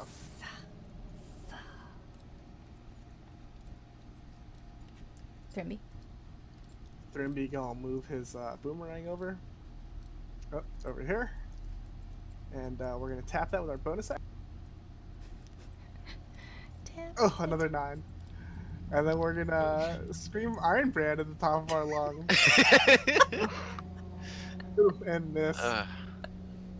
Damn. That's it. Hey, you're still scaring the crap out of him, though. Yeah. You're like, what's he saying? In Soviet Russia, living scare you.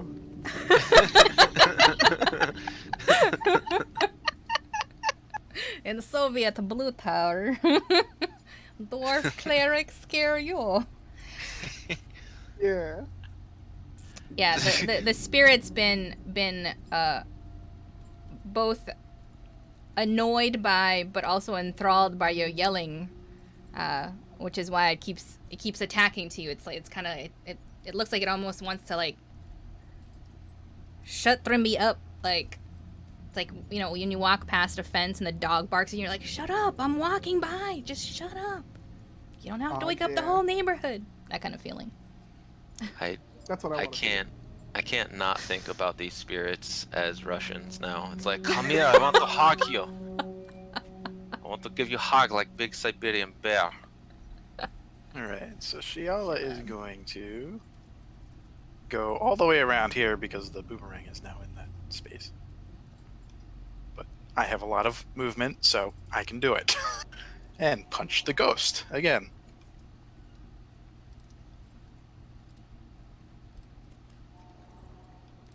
And I Hits. assume that hit. Yeah.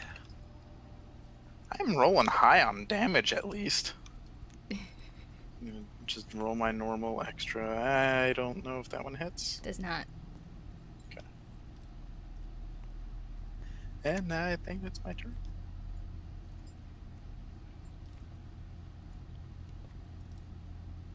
Sariel, you're up.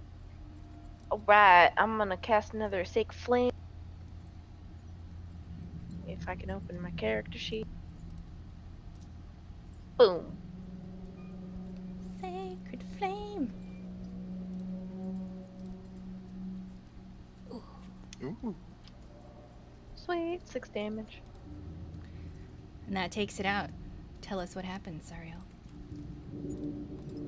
I flash my bright, brilliant beam of radiant light, and it kind of makes this weird whistling sound as it disperses into nothing. You just boiled a ghost to death. Eat it! I love it. I whisper Iron Brand. Yeah.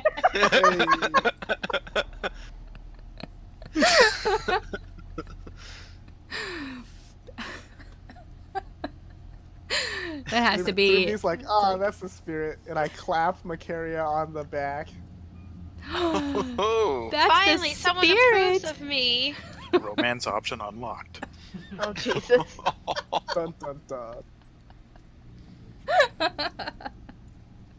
Listen, first I tried to mimic Callum, it didn't work out. Now I'm trying to mimic Thrimby. I need a mentor. you're just going around like copying people. You don't talk to anyone. Thing. I feel like Thrimby would be all willing to, like, mentor you. Like, Thrimby's Ruby character. loves mentoring people. Yeah, you're right. Are we talking about the Clerics same love mentoring I'm mentoring. thinking of? Ayo. All right, so the two spirits poof out of existence. The skeleton's bones kind of still litter the floor, and it looks like you're safe for now. I want to check the table for cool shit. Please do an Sariel notices investigation that. check.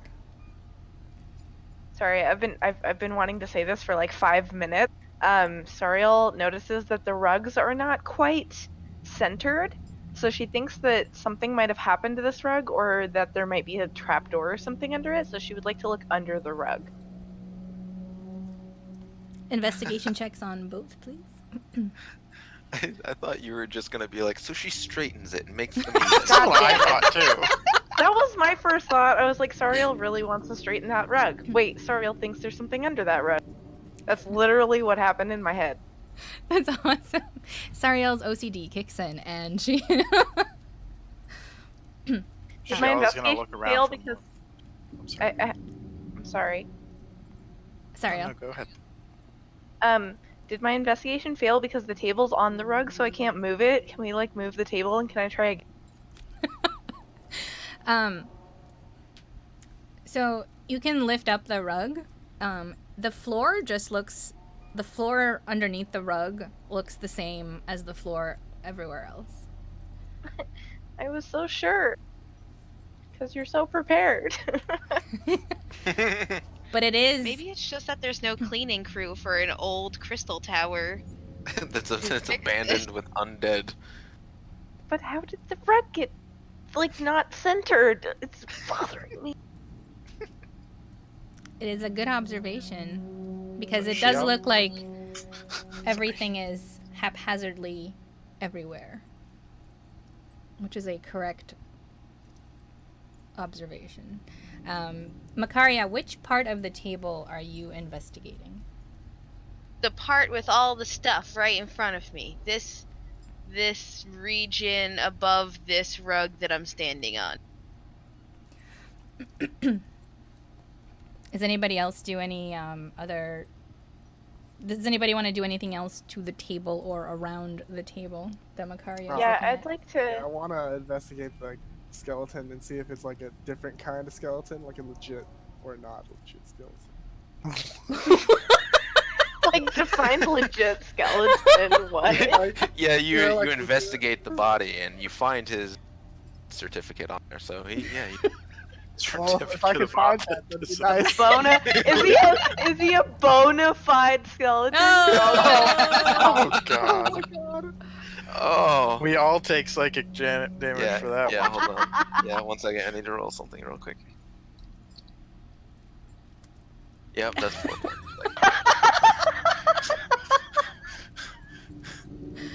I mean, are you still alive at this point, Callum? I don't know. Are you healing yourself or I'm what's... barely hanging on. But by a thread.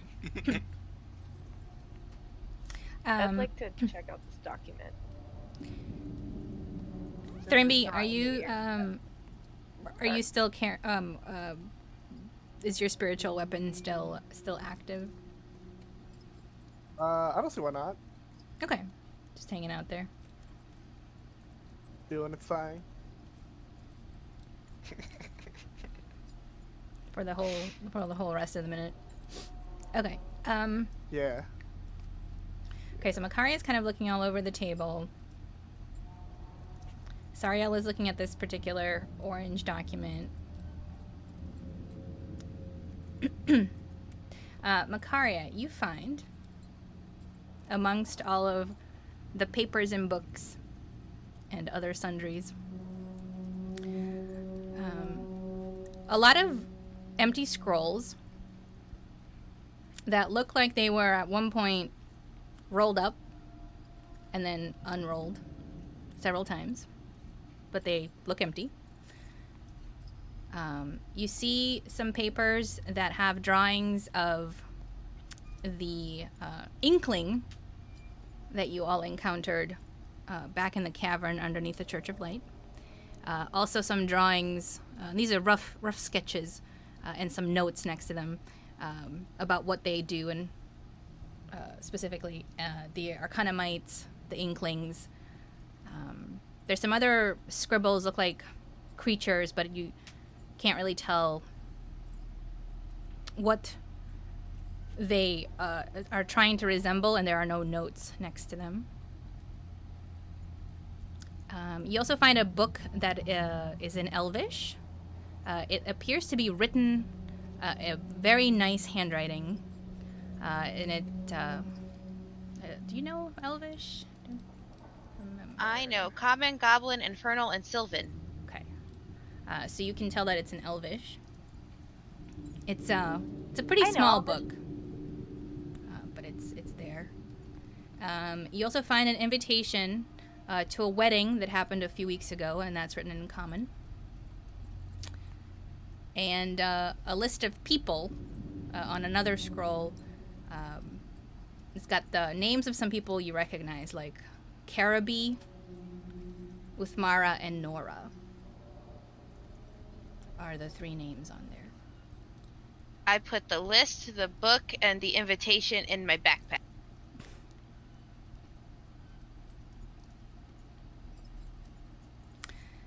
And Sariel, the letter you're looking at is in a language that you have never seen before, and it has the same crest on the bottom that the gold ingots have on them. You said it's in a language I've never seen before, Correct. but I noticed the symbol. Yeah, the crest is like drawn in there.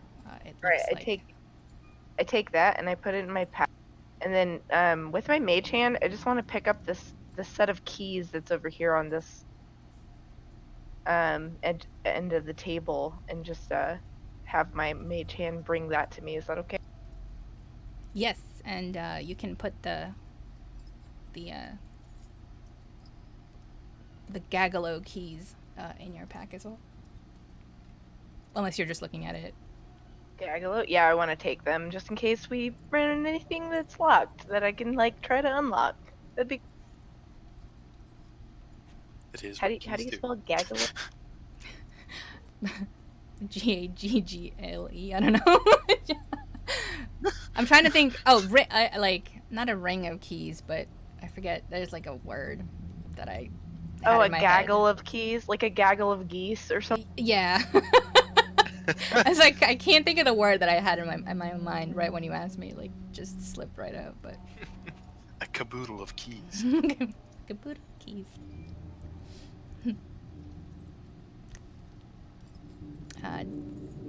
Thrimby, Callum, Shiala, anything else you want to do, or? Yes, Yeah, I wanna Sheila is investigate the going to. skeleton. Oh, right, the skeleton. Sorry about that. Yes, I forgot. Sorry. Thrimby, did you do an investigation yet? Nah. Here, let me Please. do that. Please roll. I'm also gonna dismiss my mage hand. But bam. Alright, that's a 19. So you're looking to see if it's a quote legit skeleton, you said? Alright, I guess what I'm looking for is like, do I know like what type of skeleton it is? Because I'm aware the undead can have like, there's different types of undead that have different like powers. Hmm.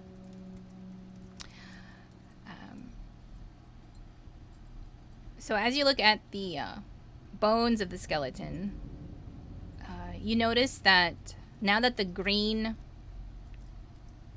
goo gas that was sort of holding it together before, which has since dissipated, has left a greenish hue on the actual bones themselves.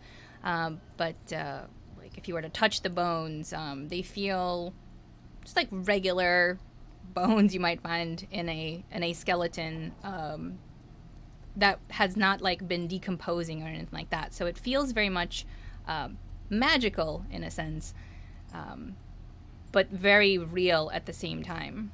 The green hue of it appears to shift in and out or like move around the skeleton much in the same way that the blue crystals outside of the tower were doing and are doing. But it doesn't, if you were to touch it, it doesn't actually affect your hand at all. It is not something that you know anything of. It is very foreign, very different, but you get the sense that it is quite likely the same type of magic that is permeating this whole place. Interesting. Alright.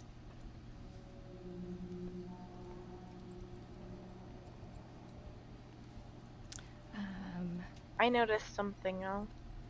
1 second, I just want to make sure Shiala Yeah, for and sure. Callum get a chance to do stuff if they want to. That's why I just yeah. announced that I noticed something and let you. Yeah. What did you notice? No, I was saying that I just announced that I noticed something so the GM could decide who like Oh. gets to do stuff. Because I've already done like 2 things. Alright. Shiala was going to just kind of look around for more levers. The woman wants to find a lever, all right? It's no laughing matter. Damn. This skeleton's bones look oddly like something I could put in those torch handles. And I wanted to note that she was in fact looking in this area, but I don't think it freaking matters. So Shiala this whole time has been sort of walking around the different walls and crevices Yeah. looking for a lever, is what you're saying. Is that right? Or, well, levers, button. Basically, she's looking for switches of some sort or another. Okay. Because she has it in her head that this is a tower that's got to have switches somewhere.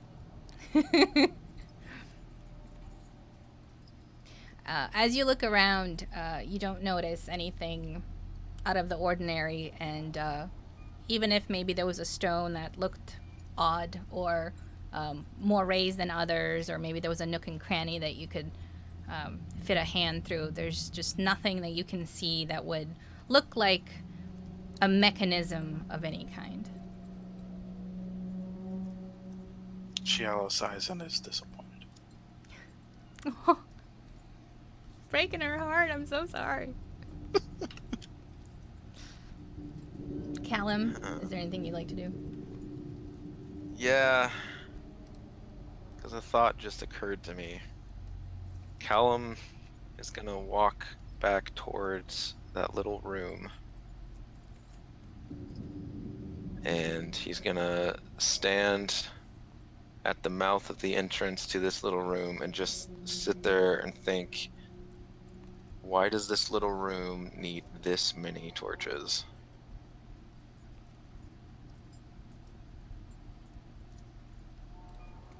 Uh, Oh yeah, and this one is fallen to the ground here from Yeah. Sheila's previous. so because this is, from what I can tell, this is some kind of like small library, because like those are bookshelves, right, directly in front of me. The one's right here, yes. Okay, and you said this is a bench? Yeah, just a long, thin wooden bench. Nothing. Nothing on it or under it or anything. I would like to take a few minutes to try and I mean, my investigation skill sucks, but something's bothering me about this little room, because like it's got like 6 places for torches in a small room like this. That's a little. Yeah, I'd like to try and inspect all throughout this room, if just for anything out of the ordinary that I could possibly spot. And just see where it goes. Okay, roll investigation check, please. Okay. I'm gonna wish I still had that inspiration. Yep. Okay, cool. Nope, they just like to read. And they need a lot of light to do it, alright? Yep. Yep. But apparently That's no what it was. chairs. No, they got the bench. The But one still, bench. 6 torches for a small room like this? Come on. To be Yeah. fair, 2 of the torches are missing. Yeah. Ooh. Yeah, I was I would after you like- did it with Macaria, I was gonna do another check in. I would like to take out 2 torches that I have, because I've got a ton now, and Broken. I would like to put 1 torch into this one that's empty, and then let's see. I wish I actually took mending at this point. No, it's even funnier because he'd be like, "Oh, come on, who broke this?" Yeah, just walk up, be like, ah, no. She silently slinks away. Just like starts thinking, oh crap. Can I try to put this torch handle back on and secure it? How would you do that? With what? Oh, I don't know, man.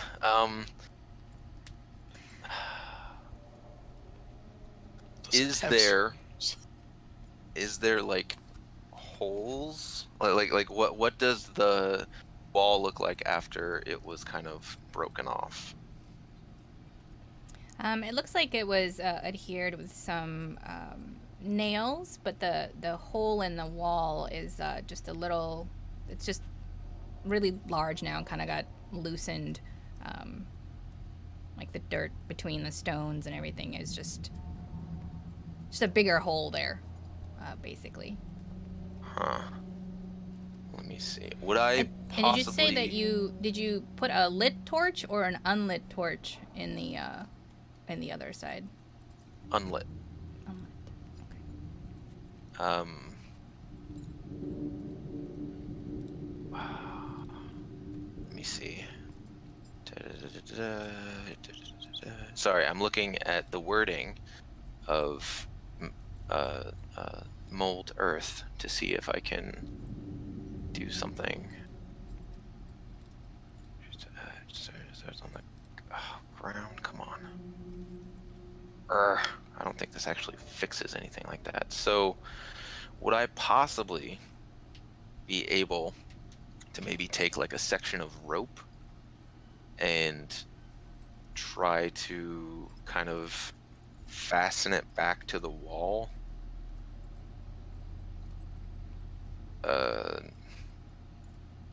Somehow.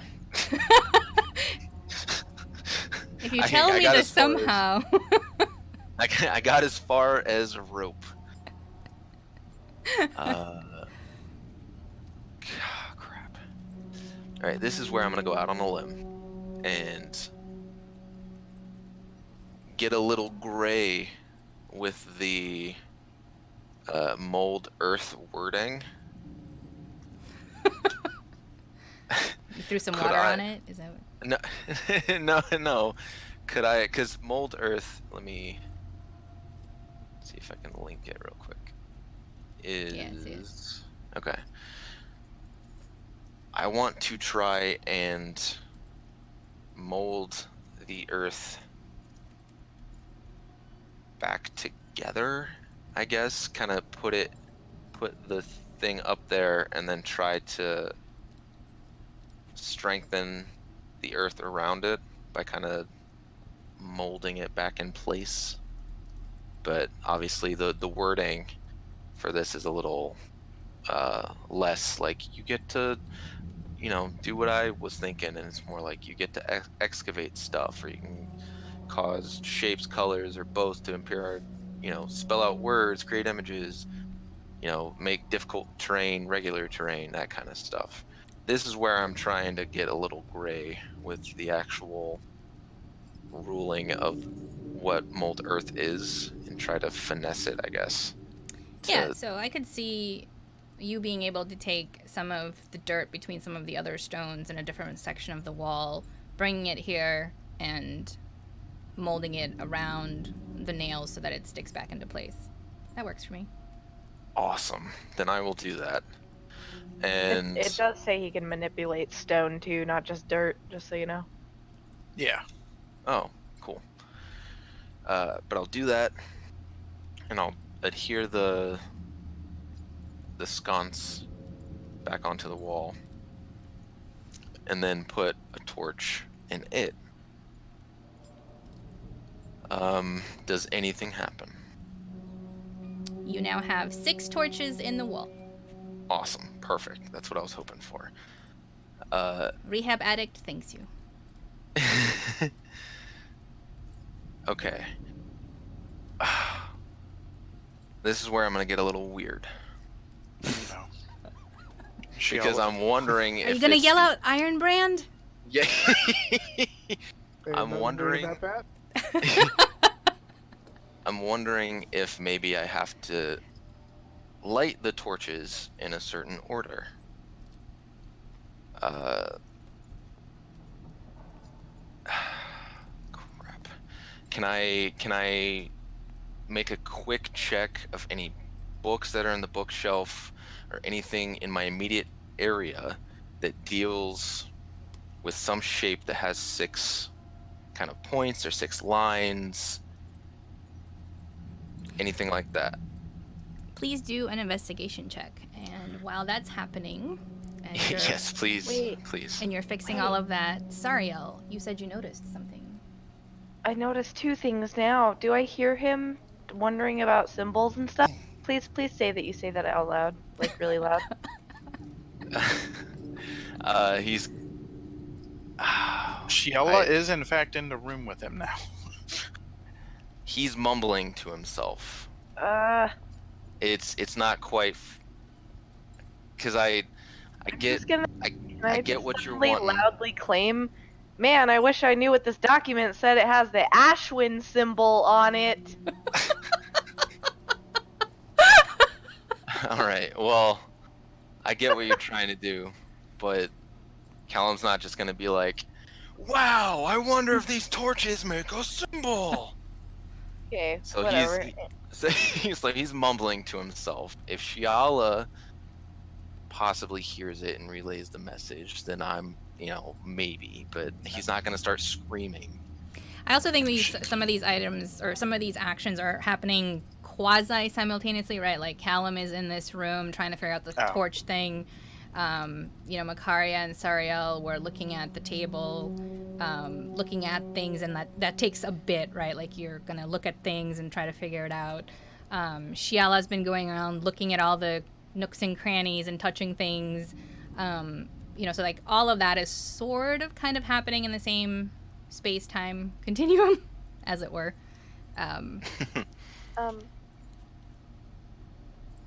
The other thing really quick is that I see that this is a map. Is this a map of this place? Can I have this map? Can we decipher this? Can I see that in fact that this other room that he's investigating does lead anywhere or doesn't lead anywhere from this map? Looking at the map, it doesn't. It looks like a much larger castle of some sort, from what you can tell. Just quickly glancing at it, like a massive structure. Is our princess in another castle? But these are like ruins, right? So like, or is this not ruins? I'm just wondering if maybe it was this castle, but like maybe half of it's no longer there, or maybe it's like, you know, where it looks small and then you go in and then it's big because magic. The castle of oh god, what is that? The bag of what's Hermione's bag? She has like a bag she puts everything in. Anyways, you can take the map and certainly show it around, but at your first glance of it, the thing that you walk away, like if you were to look at it and then put it down and never look at it again, what you would remember is that it looks like a massive structure. Probably some sort of castle. From what you could tell of the outside of this place is that it was a standalone structure. Like, sure, nobody went like, I don't think so. At least nobody went around to see it, but from what you could see, what you could glean of it, it was a standalone tower-like structure. It is very possible that it belonged to a much larger location where it would have other things around it. So it may be a map of something in the area, but it's underground. It may not be a map detailing this place. There's, as far as you can tell right now, you don't know just by looking at it. It doesn't appear to be a map of this place, but it could be a map of the surrounding spaces and buildings, perhaps. All right, I'll take the map and put it in my stuff. Okay. Thrimby, did you do anything or want to do anything? He did the skeleton. I'm just waiting around. Okay, just watching what everyone's doing. Yeah.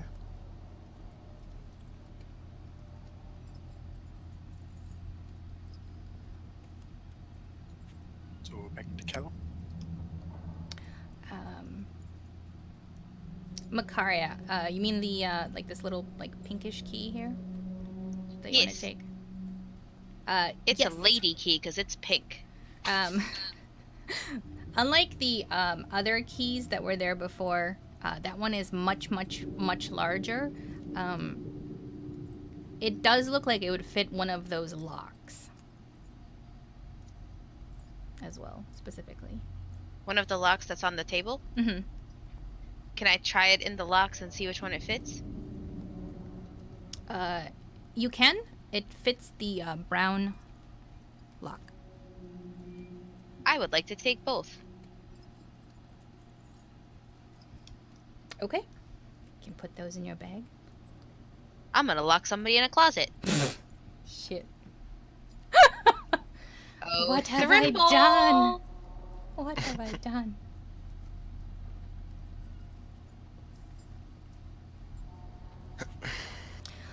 Okay, and if everybody's done with the top room, we can pause today's session here and continue pondering the mysteries of the unlit library next time. I'm gonna feel like such a dick No. if this was nothing. Red herring. No, not red herring, just me being like overcomplicated everything. No, just no, wanna- because I totally think it's something too. That makes it a red herring if it's not something. I do also want to point out, in my GM voice, that there are stairs that lead up to the other levels as well. We're not done with this level yet. Oh yeah, I was super gonna go up there whether they were done or not. You Split the gotta party. clear the level before you can go to the next one in case there's an unskippable cutscene or a boss. Exactly. Unskippable cutscene. Because then we get to the boss fight and we can't come back down here. I personally think this square looks a little like super different than all the other squares, in my opinion. Might just be blurry, I don't know. But it looks really different to me. I feel like that's just a tile set thing, but I could be wrong. I feel like I'm gonna end up wasting everybody's time. I was like- gonna. Shiala was gonna come in here and start lighting all the torches. Why Can I so just dark in jump on- here? Let me put some light on. Can I jump on this really quick? Like I just jump up and down on this square? I'm gonna save you the trouble and just say it's a texture thing. Okay. Guys are so observant, though. I love it. Callum doesn't get his free show. But you didn't say that the torches lead to nothing. Dun, dun, dun. I said we will continue next week. All right. Awesome. Makaria walks up the stairs. You're splitting the part. No, I'm just kidding. Whoa, JK. The mage hand and Nita say, walk up the stairs. Nah, she's in my backpack though. All right. Well, that concludes episode 6 of the Blue Crystal. Join us next Saturday, and we will find out the mysteries of this blue tower. We'll see if Hawyn is still waiting out there, or if she booked it with Lucan. Who knows? Anything could happen. And we'll see what our heroes are up to. Have a great night, y'all.